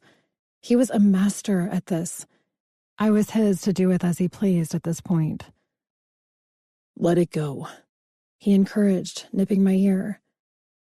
Tell me you want to fuck me, I begged, turning my lips back to his. God, I need to be fucked. Jim brought his lips to my forehead. I am definitely going to fuck this tight pussy, he said in a low voice. But not before you come in my hand, he said, slipping his fingers inside me again. Fuck. Shit.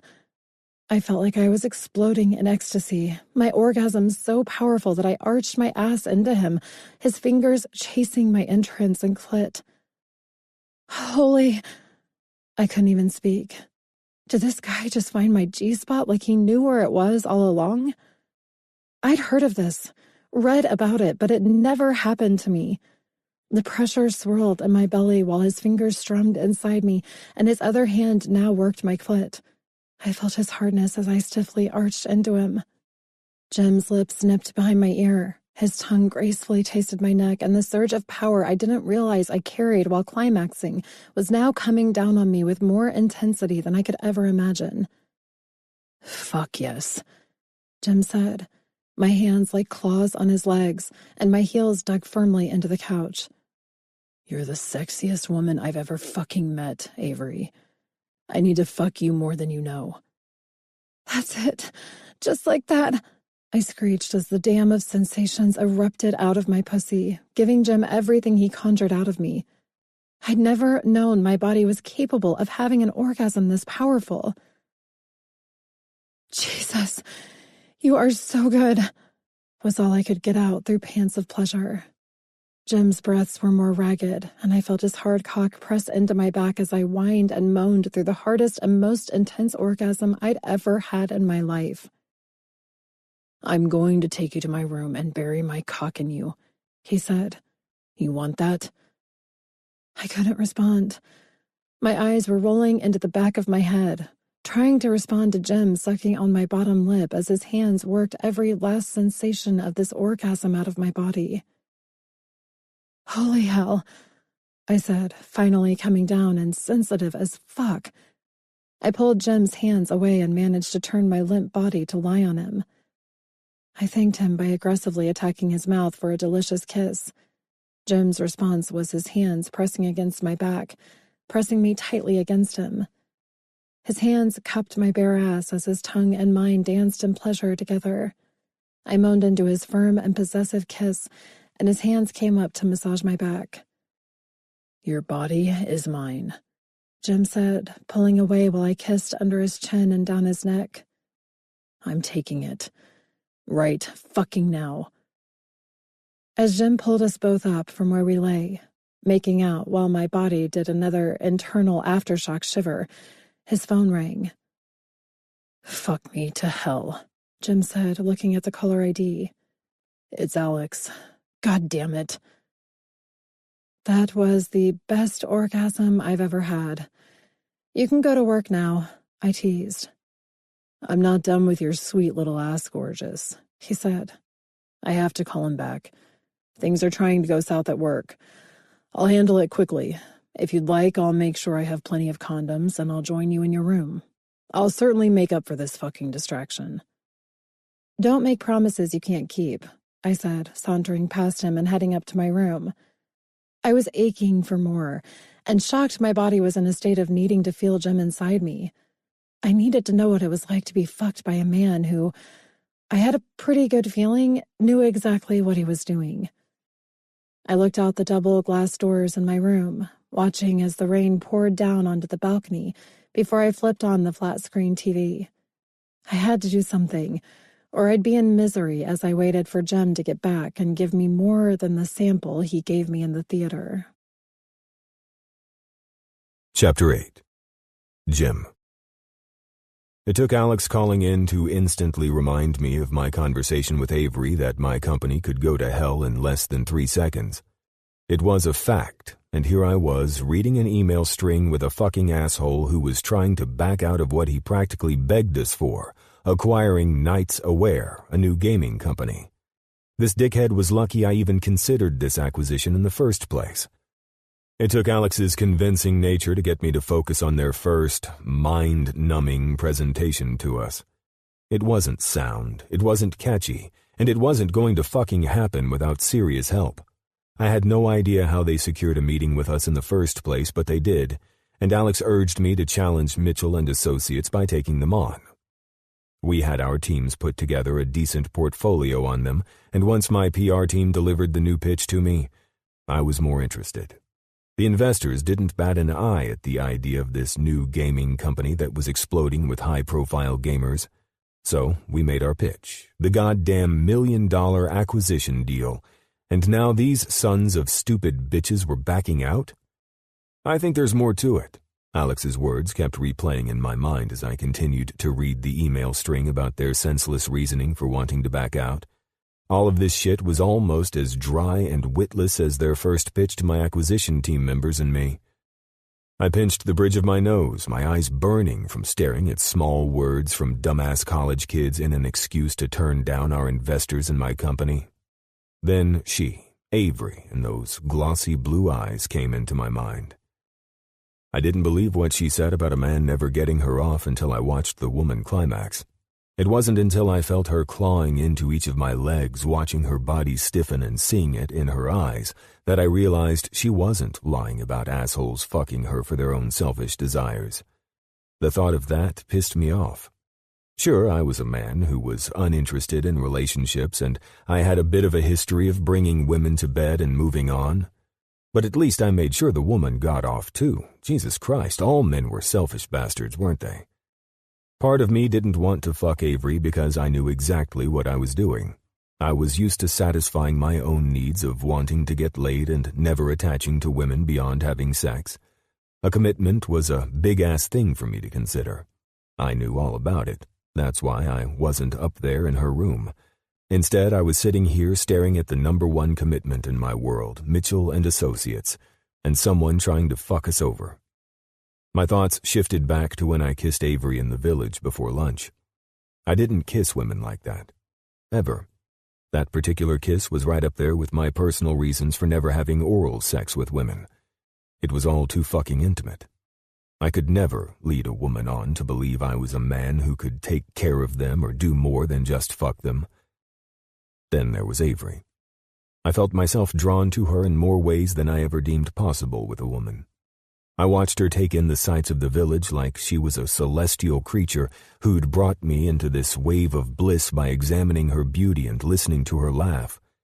She'd freed my soul from these strange bondages of work that held me hostage, whether I wanted to believe my company did that to me or not.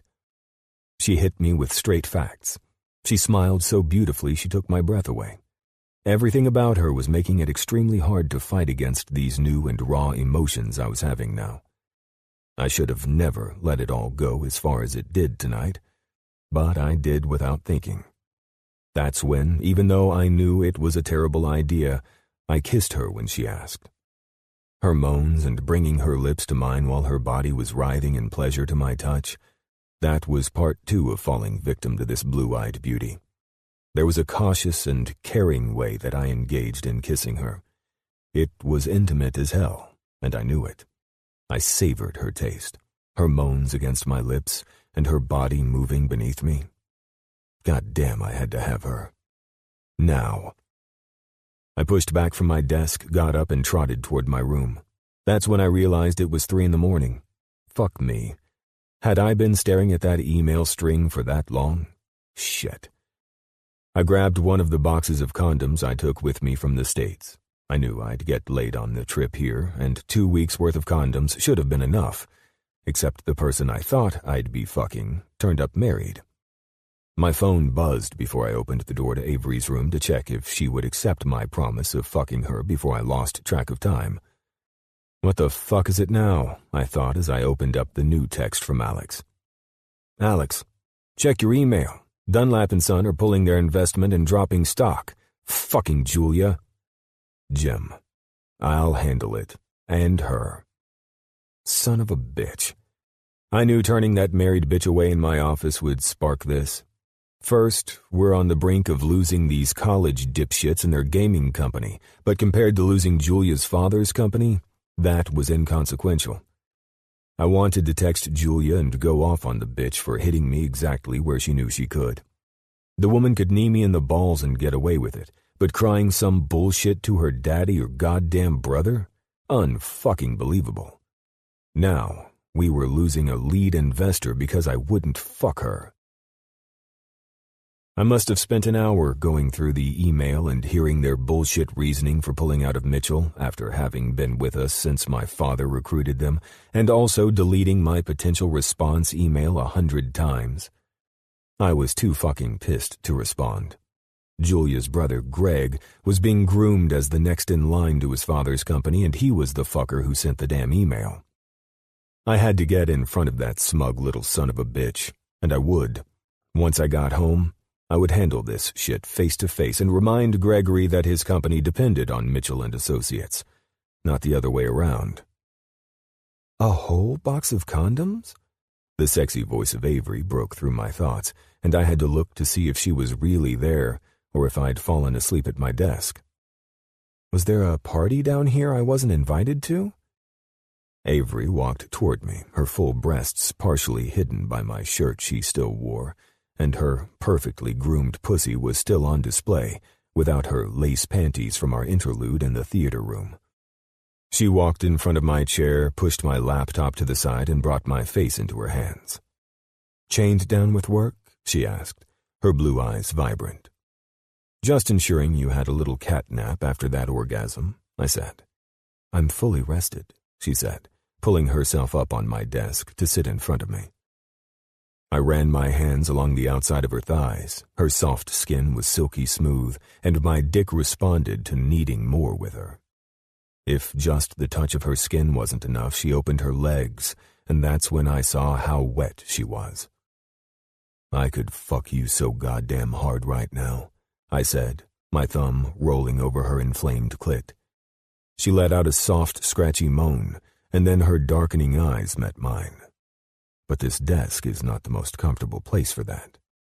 "You could fuck me on the floor," she said, biting her bottom lip. "I've wanted you ever since you started me off tonight." I licked my lips, and I had to taste her kiss again. Fuck me, why can't I resist this woman?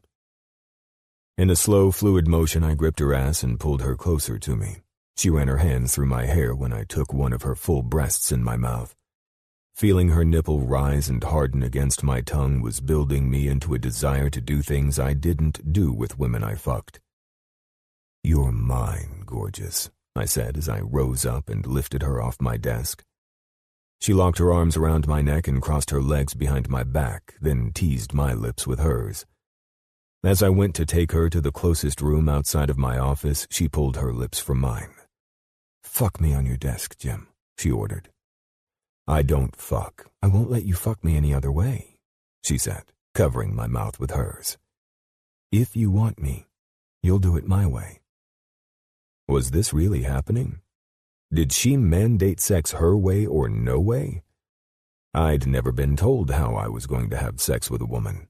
I just did it, and any woman I'd been with never argued. "You forgot the part where I told you I controlled the way sex went down," I reminded her with a partial grin. Her lips twisted up. "I didn't forget," she said. "If you want me, I want it on your desk." "Why is that?" "Because you looked sexier than hell sitting there, and it seems like it would be more than arousing." She ran her fingers through my hair. "Don't tell me this is another I don't do sex that way rule like your oral confession." I pressed my lips against her chin. "I don't fuck women where I do business." She laughed. "Jim, I will let you have a pass on your preferences against oral sex, but I have a fantasy, and it's you fucking me on your desk. I believe you mentioned something along the lines of when you want something, you don't stop until you get it. Well, you wanted me?" I said that, and I meant that. But I'm calling the shots now. I want you on a bed, not on that goddamn desk. "Well, a little insight about me." She massaged her lips against mine. "When I want something, I fight for it, and I get it." I saw fire light up her eyes, and I was getting more turned on by the second with this woman once again taking control over my stubborn ass. "Really?" I could hear myself concede in the sound of my voice. That's when I couldn't handle my aching and throbbing cock being denied her warm pussy any longer. "You win," I said, and guided her back toward my desk. She promptly went to work in helping me shed my clothing, and stopped when she freed my cock. "Fuck me." She looked up at me from her long lashes. "I'll have to convince you of oral before this week is over." I closed my eyes when she used my pre-cum to lubricate her palm and began stroking my cock. "That feels so fucking good," I groaned. Her lips were against my stomach and trailing up to my neck. "Imagine my lips wrapped around your long cock instead of my hand." I smiled through the ecstasy of her stroking me. "Not after watching you eat that green bean, gorgeous." She transfixed me and placed me under her spell, and I seriously couldn't remember how I ended up laying back on my desk while she brought her fingers to her lips. "You taste amazing," she said, licking my pre-cum off her hands. I went to lean up, but she held me down. "I'm not giving you a blowjob," she said, tearing a condom wrapper open. "I'm going to ride your sexy ass into the same ecstasy you showed me earlier. I'm fucking you, Jim." What the hell was this sexy woman doing with my mind, body, and, dare I say the word, soul? There was no way I could be this fucking submissive to a woman. I couldn't be. I could never allow a woman to have any control over me. And yet here I was, watching her roll on the condom and putting way too much trust in her. I was at her mercy, and there was nothing I could do about it. And hell if I wanted to. She climbed up on me while I pulled myself back on my desk. Thank God it was unusually long and nearly the size of a dining table, or this sure as hell wouldn't work. "Are you done with this?" she asked, reaching toward my laptop that was close to falling off the side. "Depends. You don't know if I can multitask or not," I said, feeling more vulnerable to a woman than I had ever been in my life. "I'm moving this shit and fucking you," she said, her scratchy voice sultry and irresistible. I smirked. "We'll see about that." My eyes closed, and I was silenced while she rubbed her slick entrance over my abdomen. "Your body is sexy as fuck," she said, moving back to where my cock was fully erect. "You failed as my host, you know." "Is this my punishment?" I asked, trying to act like I was not under her seduction in more ways than one. Her lips were on mine, and her kiss started with her gently biting my bottom lip and running her hands through my hair. My hands skimmed up her straddled legs, and I cupped her perfect, tight ass. I drank from her tasty kiss, and then her lips roamed to my neck, and then my cheek, then back to her enthusiastic kiss. I wanted to be pissed as she pulled away, but in reopening my eyes, she was positioning herself to slide down on my dick. I was going to come at the sight of her. Her blue eyes were daring, and her lips turned up slightly while part of her long hair fell over her shoulder. I watched her gently rub my dick back and forth over her clit. My breath caught at the sensations of her bringing my tip to her slick entrance. Avery's eyes met mine when she slid the tip of my dick into her. "Hell," I said, bracing myself by gripping her legs. "You're tighter than fuck. I said, knowing I probably wouldn't be all the way in before I lost it early. Think about the goddamn docu-series, Jim. The boring as fuck docu-series. It's been longer than I want to admit, she said. You're about to loosen this tight pussy back up again. You up for that job? She asked. More than gorgeous, I said, not knowing if this would turn out to be the worst failure of my life. I'd fucked enough women to keep this premature ejaculation shit at bay. Now here I was begging my cock to ride this out so I could enjoy the first time of letting a woman take control. She bit her lip as she slid further down my cock, and I groaned as I held back the cum that was at the brink of exploding out of me. This felt better than any fucking thing in the world. Her tight, warm pussy was clenched around my hardness, and her expression was indescribable. You're so fucking huge, she panted out, moving her hips in circles and me coming out of my skin in sensations of pleasure and internal shivers of maintaining supreme control over myself. God, you feel so good. My lips were parched while I watched this beautiful woman plant her hands on my chest and move her hips up and down along my shaft. I fell into a daze of being high or something like that while watching my shirt she wore, now my favorite shirt in the goddamn world, slide off her shoulders and reveal her breasts, bouncing as she moved herself faster on my cock. Her eyes were dark after she found comfort riding my dick, and her breathing picked up. She was so beautiful it was almost as painful as holding back. Fuck, I stammered, and closed my eyes in pain. I want to come so deep in you, Avery, I said as she started moving faster and her waist in perfect circles to ride me better than any woman had previously done. I reached back and gripped the edge of my desk, writhing underneath this woman, taking advantage of my dick in the best way possible. I was in a state of bliss as my cock felt everything inside her. I started pumping myself up into her, needing to be deeper. Oh my God, she moaned. Harder, I begged with a groan of pleasure, yet still the pain of holding myself back. I was going to come so fucking hard that I would most likely pass out from the sensation. Hell yes, lover, she said with a smile, and her eyes closed. That pet name almost ended this that second, and not because I was throwing her off me. No one used that name on me. It was always James, Jimmy, or some other name. But lover? Strange how that coming out of her mouth was more sensual than anything else. It was the way she did it, too. Her scratchy voice was sexier than anything, and it strangely made me feel more apt to ensure this woman enjoyed my cock for as long as she needed. I reached for her clit, and she batted my hand away. She stopped moving and rose up. I want you to watch me get myself off with your dick buried in me. Deep, she said with an arched brow, and what I assumed was a nervous bite to the corner of her lip. Fuck yes, I said. Get yourself off on me, gorgeous. When you come, I'm taking you to that couch and I'm burying my cock so deep in you that you'll scream for more. Oh yeah? She taunted, holding a breast, licking her lips and working her clit. She started moving slowly, working my cock however she wanted. Damn, you're beautiful. How many times could I say this truth? Did she have any idea how fucking sexy she was? Her confidence, her energy, and now her head rocked back with her mouth open. I glanced down at her as she rubbed herself harder, and I reached down to feel that perfect ass while I watched her moan into a climax again. She cursed and practically howled while breathing out her spasm that was pulsating around my cock. That was all I could fucking take. She was mine now. I sat up and kept my cock from slipping out while she dropped her face onto my shoulder, her teeth clamping down softly on it while she groaned. I could make it to the fucking sofa, couldn't I? You feel so amazing, Jim, she said, coming down. You ready for another one?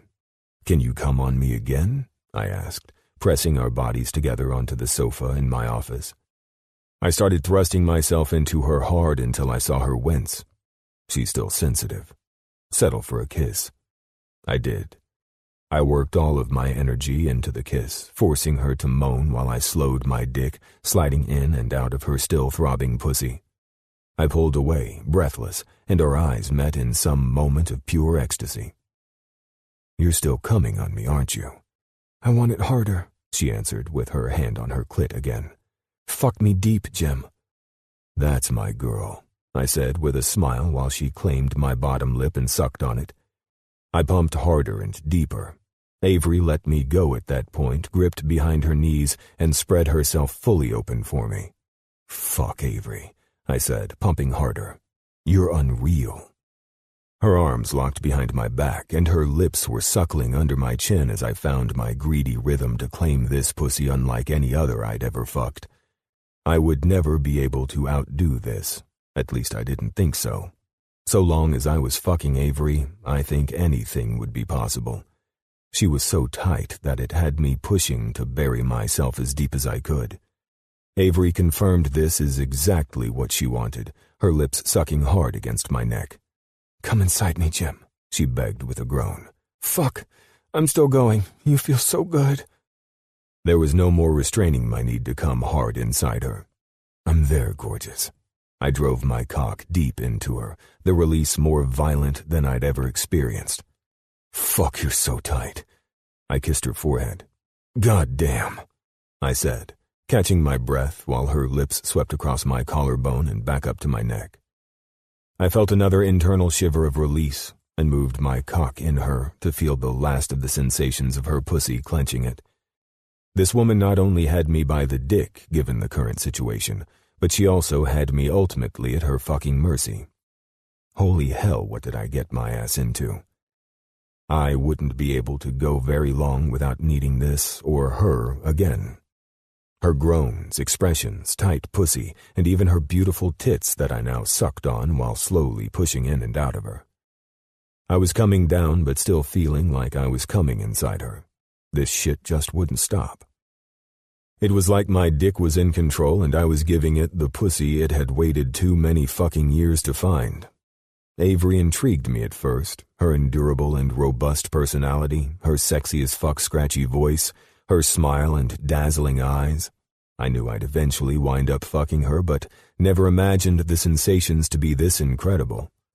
I definitely knew we'd most likely wind up fucking each other. I wasn't that big of an idiot. We flirted too much, and our sexual conversations seemed to steer us in this direction. Even at that, it's not the sole reason I brought her out here with me. If it never happened, thank God it did, I would have been just as satisfied with having her company. Her personality was something I was becoming more and more drawn to since meeting her on that flight. I found it soothing to my tired soul to be around her, no business talk and not being treated like I was some god because of my position or my money. It sounded arrogant, I know, but I'd surrounded myself with women like Julia, God help me with that one, or fucking Lillian, who was insane and virtually planning our marriage after only a few nights together. This was the lonely life I'd carved out for myself. Then I met Avery. It's as if my mind were starved to be around a woman who was down to earth and, most of all, she was lively, strong-willed, and had a mind of her own around me. I was just Jim to her. It was as simple as that. Not the intimidating CEO, the man who had so much wealth that rumor circles constantly questioned what I did with all my money. Avery never once made me think of that part of my life. She made me experience the normal part I'd been missing. The Jim I'd lost after taking over Mitchell & Associates. With all of these thoughts and feelings surfacing, I felt like she should be afraid of me because, as of this moment, I wouldn't let her go. Not if I could help it anyway. Chapter 9. Jim. When I woke up, I should have jumped from the bed and questioned what the hell did I do. I'd slept in, left my phone in my office, and had a dark-haired beauty draped around my body. Our bodies were still molded together where we'd both finally fallen asleep after being fully satiated with fucking each other. Instead of fleeing from the bed in a panic, I did the opposite. I shifted to where she rested her cheek against my shoulder so I could pull her in closer. After more rounds of sex than I deemed possible, and for the first time in too long, my mind was at rest. I shrugged off the immediate concern that was threatening to creep into my peaceful, rousing mind, and only thought of this woman who made the impossible happen for me. Last night was one for the books.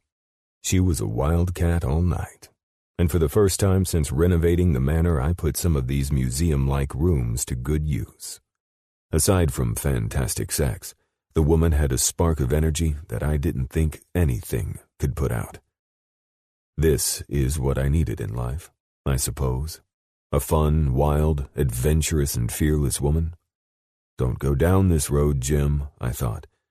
But perhaps I could try to keep this going if she was interested. A relationship? I felt my stomach churn at the idea of letting her down. I pulled her in closer and kissed her forehead. I honestly didn't know if I could handle the commitment. I didn't know if I wouldn't hurt her and, needless to say, her daughter. Don't think for a second I'd forgotten she had a child while I lay there, contemplating if this could actually work between us. I would never shy away from a single mom. In fact, I wanted to meet her daughter. That little girl was filled with so much life, and it made me smile when I saw her in the swimming video. She and her mother deserved so much more than a manipulative druggie in their lives. I was going too fast and too far with all of this. It was how my mind worked, though. I had to consider everything before I took a risk on anything. With my company, it's who I was. I weighed everything before I allowed an acquisition to play out. It wasn't Mitchell and Associates first, though. A lot of CEOs wouldn't see it that way. But I did. I didn't run this business based solely on what was in it for us, but what was in it for the other company. Would Mitchell and Associates carry them into success or let them down? If the chances were that the business would fail, even with my company at the helm, I wouldn't allow the contract to take place. So, shit. Here I was, weighing my newfound feelings like a business transaction. What was I going to do next? Call up my risk assessment team and ask them if the relationship would work? I had to get up and get my day started. I slid my arm out from underneath Avery and watched her pull up the covers to her face and smile behind closed lids. She was gorgeous even while she slept. I wanted to stay in bed with her all day. It was still raining outside, and I had plenty of other rooms to explore sexually and honor her request of fucking in every last room of this place before we left. Who knows? Maybe that could be done. That was the easiest request out of all of them to honor. After a vigorous run in the rain, a hot shower, and plenty of time to reset my mind while baking a quiche for breakfast, I was determined to enjoy my time here and ignore the bullshit that awaited me when I got back to the office next week. "Hey, handsome," I heard the voice I'd been waiting for since waking at 6 this morning. "You let me sleep in." I had just finished eating my breakfast and was working on a fruit dish I'd put together while heading toward my office. "I figured you'd need the energy for taking on the rest of the rooms in the house," I said with a wink. She took the plate of food on the counter that I'd made for her. "I was going to wake you with that in bed," I shrugged. "So much for that one. I completely forgot having too much shit on my mind this morning." "So much for the breakfast in bed kind of guy I built you up to be," she said, smiling, her eyes still sleepy, yet more beautiful every time I stared into them. "No shit. It looks like the honeymoon's over, gorgeous." She covered her mouth as she took another bite and swallowed.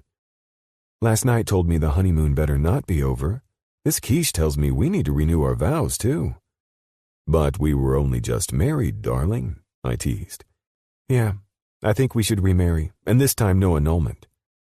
"You're still after 90% of my business, eh?" "I might relax and just take the whole company, like I took its owner last night," she teased with an arch of her brow. "It's a double-edged sword, sweetheart," I said. "The money isn't worth selling your soul, and you might have had your way with me last night, but this company would definitely have its way with you." "God damn," she said. "Maybe I'll stick to divorcing you, take all the money, and leaving your butt to run the place." "So long as I still had your sexy ass to fuck?" She shrugged. "I guess. The sex could stay too. You're pretty good in bed." "Well, now that all of the legal issues are out of the way, perhaps we will remarry." My phone rang and it was Alex. Poor asshole tried calling me 10 times and I still hadn't gotten back to him. "Better get that," she pointed at my phone with her fork. "I need a reason to divorce your ass, taking the money and keeping the sex." I grinned as I left the room and called Alex back. "All right, did you handle the shit with Brad and Mark?" he asked, breathing heavily, and I could tell he wasn't taking things well. I couldn't blame him. I usually shouldered all of this bullshit, leaving Alex to hunt down and maneuver his skill toward advancing business deals. Handling dumb random shit like sudden pullouts and our top investor backing out because of fucking Julia wasn't in his wheelhouse. It was in mine. "Alex," I said steadily, "take a breath. You sound like you're having a panic attack." "What the fuck do you expect me to say? I'm not comfortable sleeping one more night with Knights Aware and Dunlap going to hell on us, and for no good reason." "Calm the hell down. I'll handle it. Jesus, Alex, you act like this is the first time someone's tried playing games with us. We're not responding to this until I get back." "Have you lost your goddamn mind, Mitchell?" "No," I said in a lower voice. "But I will lose my goddamn mind if you keep this shit going. Calm the fuck down.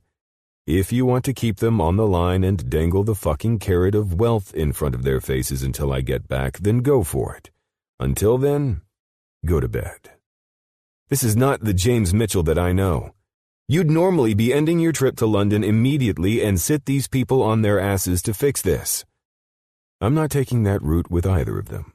You and I both know there is no better company than ours for either of them. They're playing games, but I'm not playing along.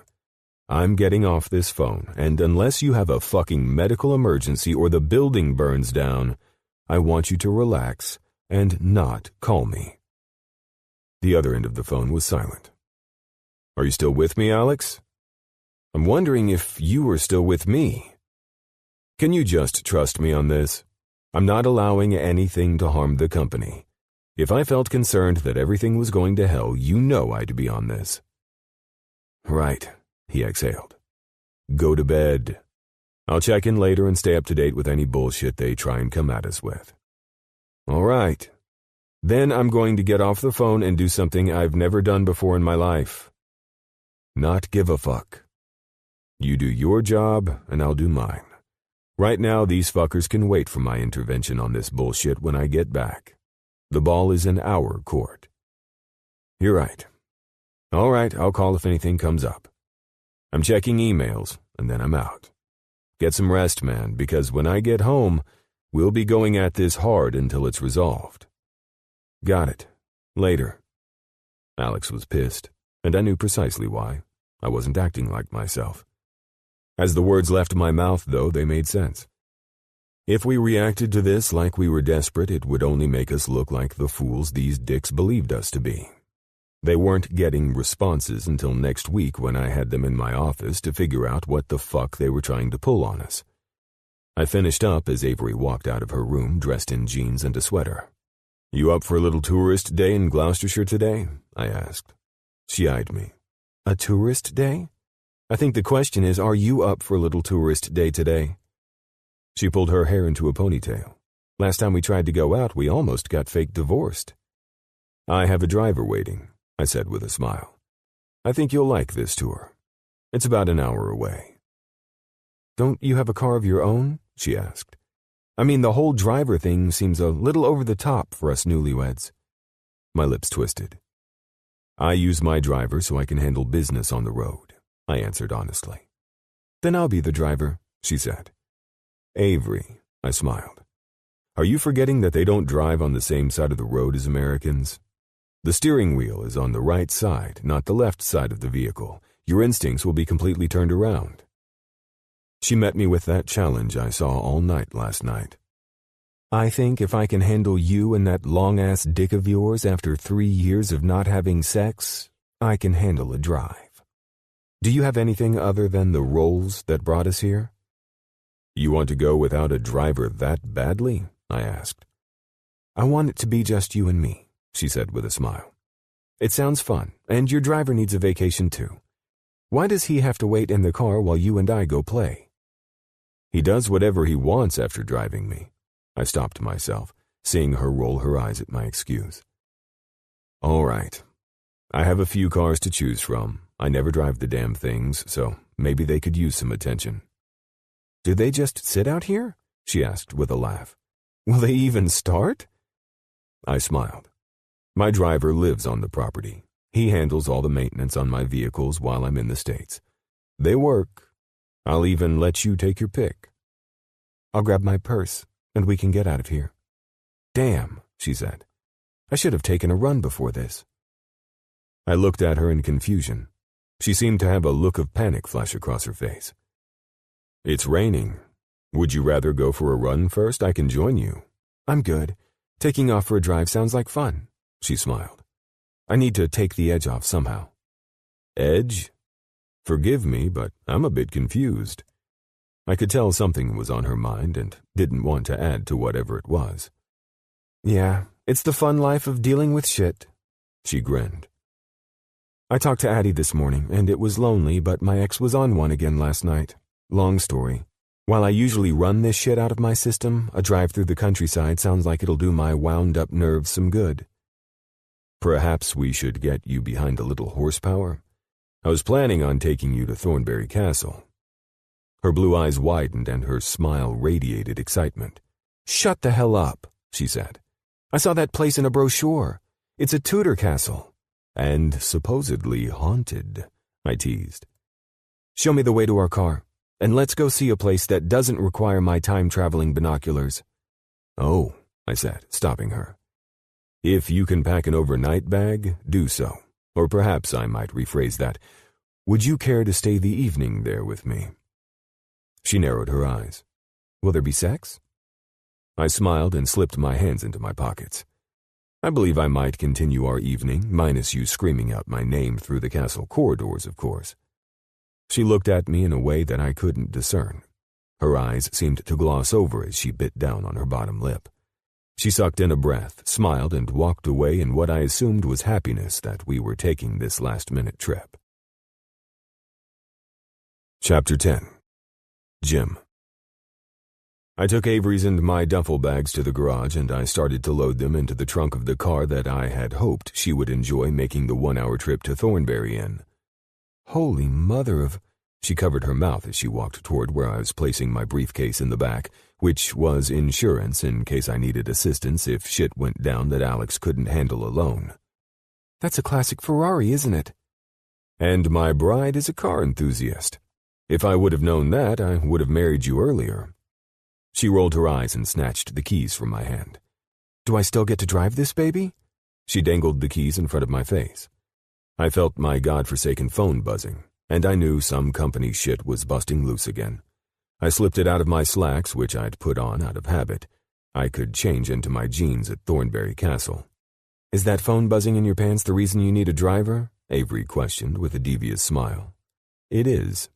I ran my hand through my hair, then smiled at her. It also means that it appears my driver is now going to be you, since I just informed my driver that I wouldn't be using his services today. She planted her hands on both hips and shook her head. You're missing out, man. You have this classic car, and sadly you can't enjoy it because if you don't answer that call, you most likely won't be able to keep and afford it. Just get in the driver's seat, gorgeous, I said, unable to resist brushing my hand over her tight ass. I hit the callback button. What's going on, Dave? I asked my public relations assistant, and the man could hardly get 3 words out before we were buckled up and Avery brought the low growl of the engine to life and peeled out of the driveway. I laughed at first and then lowered my phone from my ear as Avery drove like a bat out of hell with its ass on fire. The other goddamn side of the road, I tried to say as calmly as I could. Christ, forgot about that, sorry, she cringed with a sympathetic smile. Forgive the interruption, Dave. I went back to my phone once Avery got her bearings. What can I help you with? They need to know your take on the docuseries before presenting it to the London offices. Alex handled this, I said. No, I rubbed my forehead. Forgive me, you are correct. We'll be putting it on hold. I'm not entirely convinced this is the route I want to go. I glanced up, forgetting about the roundabout that Avery was entering. Fucking... I held on to the word after we were nearly sideswiped by a car and were now stuck in this roundabout driving in circles. Hell! I let out a breath. Dave, I need to handle some shit. Cancel any further viewing until I give the final word and get more info back from Dr. Brooks. Anything else? I asked as Avery continued to look for a way out of the roundabout, but remained safe in the damn thing by the grace of God. That was it. Thanks, Jim, he answered, and we hung up. Avery, I said, watching her keep the car in low gears and us looking like the jackasses we were acting like. You need to take that exit. I pointed at the upcoming turnoff. Burford Road. How the fuck do I get out of this goddamn thing? She asked with frustration and a laugh. I hope the business is doing swell, but we're in this position because I have no navigation and these people drive like lunatics. Avery, I said calmly, merge onto the exit. Burford, shit, it's 429. Right here, take this road. Avery, right here. Right here. I was vomiting out directions like an idiot. Avery threw her head back and laughed as she took the exit. We survived Avery's first roundabout in England, but we weren't finished yet. I knew the next one was less than a mile away. Jesus almighty, she sighed. That was insane. She sped up while I held her phone to her face and unlocked it. Hey, she said, trying to focus on the road. What the hell are you doing with my phone? Loading your GPS in case the office calls. Oh, cool, good idea. What the fuck, not another one of these bastards? I glanced over at her. Just merge into it like you're getting on a freeway in Southern California. This is no worse than the crazy drivers there. The GPS was spouting off demands as Avery panicked in the second roundabout. Shit, Jim. Maybe the road to this castle wasn't the best route for me to drive. My driver handles these just fine, I said smugly while watching her frustration rise, trying to get out of this roundabout. However, we didn't need him, remember? I feel like a goddamn hamster in a wheel. Every time I go to get out, a fucking car gets in here. Slow the car and take the exit that your GPS is practically glitching as it screams at you. Good idea. Yeah, Leadfoot, it might help to keep it at low speeds to navigate. Hold on. Shush, I have to think, she said with a laugh as she turned the polished wood steering wheel and led us off on the exit. There's another one coming up. You're just going to merge this like you're getting on the freeway and hang a left onto Swindon Road. What is this? A fucking tilt-a-whirl for cars? She blew her hair out of her face. Hang a fucking left? How do I hang a damn left when I'm driving on the wrong side of the road and I'm in the wrong seat, too? The same way you hang a right when you're driving on the left side, I suppose, I said as she flipped me off from my comment. Hey, I was going to call the driver. You're the one who grabbed the keys, gorgeous.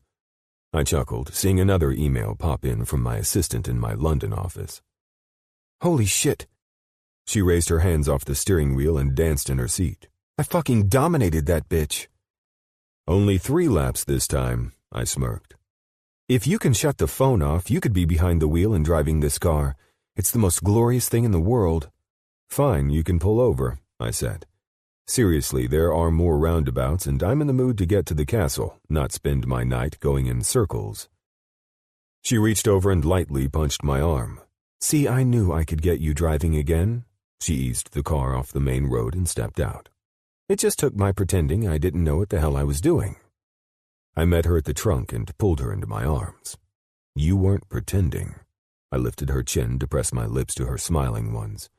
Besides, it's raining and the last thing we need is the GPS shouting, you laughing, and windshield wipers adding to all of that while we're dizzy from going in circles.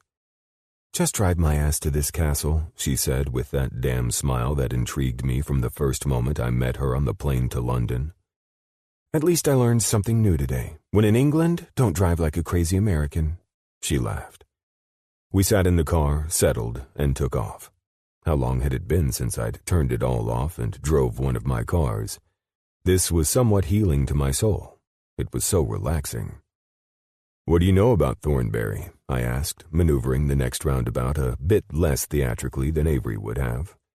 Well, from what the flyer said, it is haunted, and also you can stay in the same rooms as Henry VIII and Anne Boleyn when they stayed here. She gripped my arm. Do you think if we play into this lie, they'll let us stay in that room?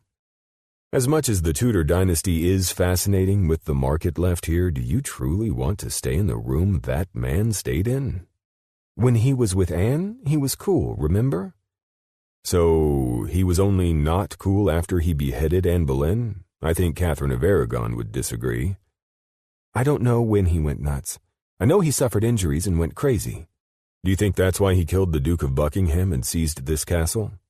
I know his uncle Jasper Tudor haunts the bottom floors of Thornbury because he hates women, she answered. Henry killed the Duke? You seem to have a fascination, as most do, with this particular king. Can you guess why he charged him with high treason and had him beheaded at the Tower of London? Well, if I'm honest, I got my obsession with the king because of a TV show. She bit her bottom lip. Interesting, I laughed. Do you find it fascinating outside of that particular series? It piqued my interest enough to know I wanted to see sights of the Tudors when I was out here. Little did I know I'd be going to a real castle, that is, a hotel, and staying there with a hot guy, she said, and placed her hand over mine on the gear shift. I loved the gesture. Tell me why he killed the Duke. On top of the fact that Buckingham was going behind his back because he believed he had a stronger claim to the throne, owning nicer things than Henry wasn't something the king appreciated. Thornbury was just something else to stick in Henry's craw. I arched my brow at her, at ease from enjoying driving my car that I never took out. I was missing out on so many things in life, no matter how simple. Dude was a dick, sort of like Jasper Tudor haunting the bottom floor. I still need to learn why, though. That I don't know, I answered. I've never gone down the paranormal route to the history of ghosts of England.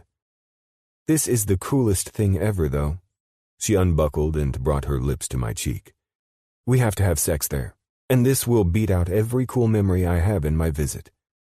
We're most definitely having sex, gorgeous. I'm not that fucking stupid. I smiled at her. Once we arrived, Avery was in awe of everything. Even I stood in amazement at the 500-year-old castle. The history poured out of this place, but the only history I was attentive to was the history of the stunning woman who held tightly to my hand as we walked toward the main entrance. I secured the room that Henry and Anne stayed in, believing that would add to the memory of Avery's visit. While she started taking pictures of the castle, our bags were taken to the Duke's suite. I finalized our dinner menu, knowing these plates were deliciously smaller than Avery liked, and ensuring our dining table was well situated. I wanted her to enjoy the candles, the ambiance, and the feeling of being back in time that she was so fascinated with, all while the chefs took care of her appetite. As we walked into our room, I saw that it was situated to overlook the best views of the gardens and lawns that, if this rain let up, Avery would be able to explore. I watched her take in the grand room, unaware this was the room that Henry and Anne had stayed in for 10 days to avoid an outbreak of the plague. Then my phone buzzed. Alex, you're either in the hospital or every last employee quit on us. The opposite. I have news you need to know. Jim, Avery said, picking up a booklet. This is where Henry and Anne stayed. In this room. I'm literally in Henry VIII's room. She held the leaflet to her chest and walked toward the window. Did a woman just bring up Henry the fucking Eighth? Alex asked, his mood lighter. What the living hell are you up to? Don't worry about it. Say what you called to say. Stay on topic. Henry VIII? He repeated. Alex, I said, moving across the room. What the hell did you call for? Oh, that gaming company we lost? Yes. Julia is married to one of the punks. You're fucking kidding. You're not surprised, are you? She's a fucking predator, man. Dipping into the college-aged kids now? I mean, these kids are in their early 20s. She's 32. You got passed over for some gaming kid, Alex laughed. They're scared that leaving Mitchell and Associates might damage them. Good. Let them sit on that until I get back. Julia's answering your request to attend the meeting. You think I can't handle that crazy bitch? No, I just want to be there when you do, Alex said with a smile in his voice. After fielding all this shit while I'm trying to stay off for a bit, you've earned the right to watch that show. All right, sweet. Who's the chick? Alex pried. The woman I introduced you to at the restaurant. Oh, no shit? God damn, my mind is shot. Have you slept at all? I asked, worried he might be burning the candle at both ends without my help. I did. I just woke up to this email and couldn't believe what Scott found after I had him do a little digging. Well, tell him I appreciate it. Good call in not reacting and going off. You're right. Let's let them sweat it out. Glad that after all these years you're taking my word on shit. You can't blame me. You were acting massively out of character. Yeah, perhaps. All right, we good? Yep. I'll hit you if any other bigger news breaks. Got it. See ya. Well, well. Avery walked up to me and wrapped her arms around my waist. I think we start this all off by getting busy in that bed. I arched an eyebrow at her. Thank God I took over driving, or we'd be off the optimum time I allocated for this all to work out with fucking first, tours, tea and cakes, then fucking again, roaming the grounds, fucking again, and then dinner. Avery stood on her toes and kissed my chin. I might need to walk tomorrow. I'm already sore from last night. Quit fucking with me, I said, and she fumbled with my belt. We need to get on your optimum time schedule, Jim, she said with a sultry voice. And I've been aching for this dick of yours since I woke up. I captured her lips at that moment. This shit was fun. I was staying at some historical castle I'd never given any thought to, and there was no call from meetings and business for me to do while I was here. Avery was somehow getting into my mind and soul and changing me. Now it was time I showed her how desperately I missed being deep inside her. The day was young, and it was time to christen the room and move along to teas, cakes, and tours of Thornbury Castle. Chapter 11. Avery. I still couldn't fathom the fact that Jim had pulled off this trip, and I couldn't grasp why he would do this for me. I knew it wasn't right for him, but the smile on his face during the tour, the look of being the smartest kid in the group, had me wondering if he was enjoying this as much as I was. Then came dinner. I felt like I was a queen in my own way. We had a lavish table set for a king and her queen. I was so caught up with the Henry and Anne theme in all of this. Jim succeeded in having the entire menu served. At least it was enough food in my mind for a whole menu's worth. Jim stuck to eating scallops and vegetables while I had to sample it all. I should have scared the guy off by now with this constant appetite, but I hadn't. That evening, Jim and I snuck into the downstairs library. We held hands, only doing it as a joke after Jim announced we were husband and wife to everyone in our tour group. But damn it felt real. It felt so real that it started to fucking scare me to wonder what it was all going to be like when this week was over and we went our separate ways. My mind was stolen from those thoughts after Jim walked me away from the doorway and pulled me against him for a kiss that I devoured like dessert. His groans were beyond sexy, and my body ached to ditch our library tour and head up to our room. His hands were cupping my ass, a sensation I couldn't get enough of while we had sex. "Can we just head back to the room?" Jim asked, pulling away. I smiled, breathless, with the tall man leaning over and kissing along my neck. I ran my hands through his hair. "It was your idea to tour the library," I said as his hand grazed over my breast. He rose. God, he was so fucking gorgeous. His emerald eyes, this new smile, his lively expression, everything. "I only determined the library to be a good idea because you wanted to see a ghost." "That's what you get for determining things," I said, both eyebrows raising to challenge him. "So?" He took my hand in his. "We can get the fuck out of here?" "Only if we play by my rules," I said. He tucked his bottom lip between his teeth. "And those rules are?" "I decide how the sex goes down the entire time." "You want full control?" he asked, eyes dark. The Jim is going to tear my ass up with his perfect fucking techniques look. "Full control." "With limits, of course." "Limits?" I questioned. "You know what I'm not fond of," he said with an eyebrow arch. "Oh, the oral stuff," I said with a laugh. "Fine, I'm down." I thought I'd tease this to see his expression. Poor guy had a fun day, fielding calls and still managing to play the part of my newlywed husband. "Okay," I said softer, Jim's expression so hot I should just end the games and get our asses to the room. "Anal instead." I pinched my lips together and did everything in my power to hold back the laugh after seeing Jim's eyes go wide as silver dollars. "Anal?" He choked out. You're serious. Am I? I have no fucking idea, he said. Listen. He tried to level me with that voice I heard him use on the phone when he answered his calls today. Perhaps that might be something we think about. Jim. I brought my hands around his waist and looked up at his concerned expression. Are you afraid of it? Are you not? You seriously sound like we're both virgins, and we're deciding whether or not to have normal sex.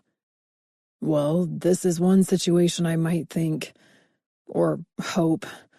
Shit, I don't fucking know. Are you into that? I started laughing.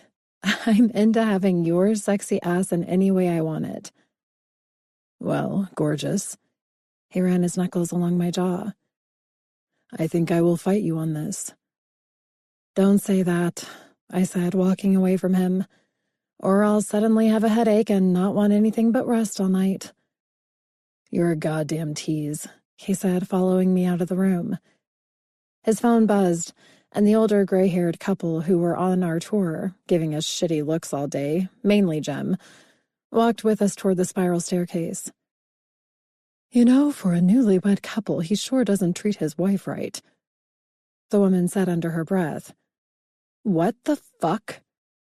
Jim got off the phone as quickly as he could, and I was confident that if his coworkers knew why he had been so short with them the past few days, they'd hate me. What did you just say? I asked, stopping the couple walking near us. Excuse me, the woman said. Avery? Jim questioned, looking at me as if I'd lost my mind. I just heard you whisper something about my husband to yours. What did you just say about our marriage? She narrowed her eyes at me. Maybe it's none of my business, but I think your husband needs to turn that device off and pay more attention to the woman he vowed to love. Wow, I said, seeing the fire in her eyes and feeling horrible for Jim. That's honestly a very nice thought. However, you don't know us. You shouldn't judge him. I'm not judging. I'm just stating a fact about what I've seen with you two all day. Well, I'm glad we were more interesting than the history of the castle, I said. You both ruined our tour, young lady. Excuse me? Jim's business voice leveled the woman, and I swear I watched her snotty face cower under his scorched earth glare. You heard my wife. Your phone distracted our tour. The woman's husband piped up. Then I'll reimburse your stay, Jim countered. No, darling, I said, holding his hand. You won't reimburse their stay. They're two nosy old grumps who need to mind their own business. Old grumps, the woman grumbled. What the hell else should I call you? You're out of line, and you both owe my husband an apology. You have no idea why he was taking calls all day, do you? Seems like it was more important than paying attention or worrying about others on this tour. I looked at Jim's livid expression. I had to end this, and the only way I knew how to do that was to freak these two rude-ass people out. Actually, it was, I said. He's filing for a divorce. The woman had the nerve to smirk. Not surprised about that. You shouldn't be. Your wild imagination probably has him pinned as a man who fucks his secretaries and realized 3 days into our honeymoon that I'm some lowlife that he shouldn't have married. You should watch your mouth, darling, Jim said, and I can see he was engaging because these people were out of line. That's another thing, I said with an exasperated sigh. He's all about control, censoring my foul mouth, knowing you both probably can't handle it. I embarrass him too. A shame, the man said. I'm the one trying to control things? Last I recall, you're the one who is trying to control our sex life. Jim smirked. Oh, you're going to bring that up again? I turned to Jim. Are you that afraid to fuck me in the ass? Good God in heaven, young lady. This is disgusting, the woman scolded, nearly shrieking. I looked at her. Hey, it's something I find arousing. I want it. I looked back at Jim's shocked expression. He's just the one who calls all the shots. Not that it's a bad thing, but you've always got to be in control, darling. This is why he's filing for a divorce, young woman. So crass, the man said. Honestly, I had no idea why the couple was still standing here. The anal thing should have had them running the other direction. No, Jim answered. You see, I caught her screwing my brother on the eve of our wedding. I'd just gotten off the phone with her OBGYN because... He looked at me with an arched brow. It's been going on for a while, and I didn't trust her stating she wasn't pregnant. I grabbed Jim's arm. What did he say? I feigned excitement. Am I pregnant? Are we having a baby? We? Jim said. How can we have a baby when all you want from me is anal sex? I just wanted to know if you were better than your brother. I'm not raising this child with the lesser of the two sex gods in my life. I won't listen to such filth a second longer. Howard, let's go. This is worse than the tour interruptions. No shit, I said, my eyes following her scowl at me as they shuffled off. Probably shouldn't talk shit about people unless you want to really hear their story, eh? Jim grabbed my arm. What the fuck was that? He half laughed. I can't stand gossip drama-fueled bullshit. That woman and her husband insulted you over nothing. My phone calls may have ruined their tour, Avery. Don't come at me with Avery in that boss man voice. It was bullshit. I enjoyed the tour and you didn't interrupt jack shit. That old bag just felt she had to whisper her opinion loud enough for me to hear. I'm not okay with that. Well, I definitely think you scared their asses off. He shook his head. Wow. Anal fucking sex. You really down for that? Are you? I taunted him. He pursed his lips. I think that might be pushing it. Then we play by my rules when we head up those stairs and get in our room. At least the first part. Okay. Again, what the hell are your rules, my lovely bride? I bring you all the way to the end. No jumping up and finishing yourself off by, and don't take this the wrong way, but nailing my ass while you're on top. I get to ride you and watch you come inside me while you lay on that bed. That's what you want? He seemed to sigh in relief. I want to watch you come while I bring you there. Let me make you come.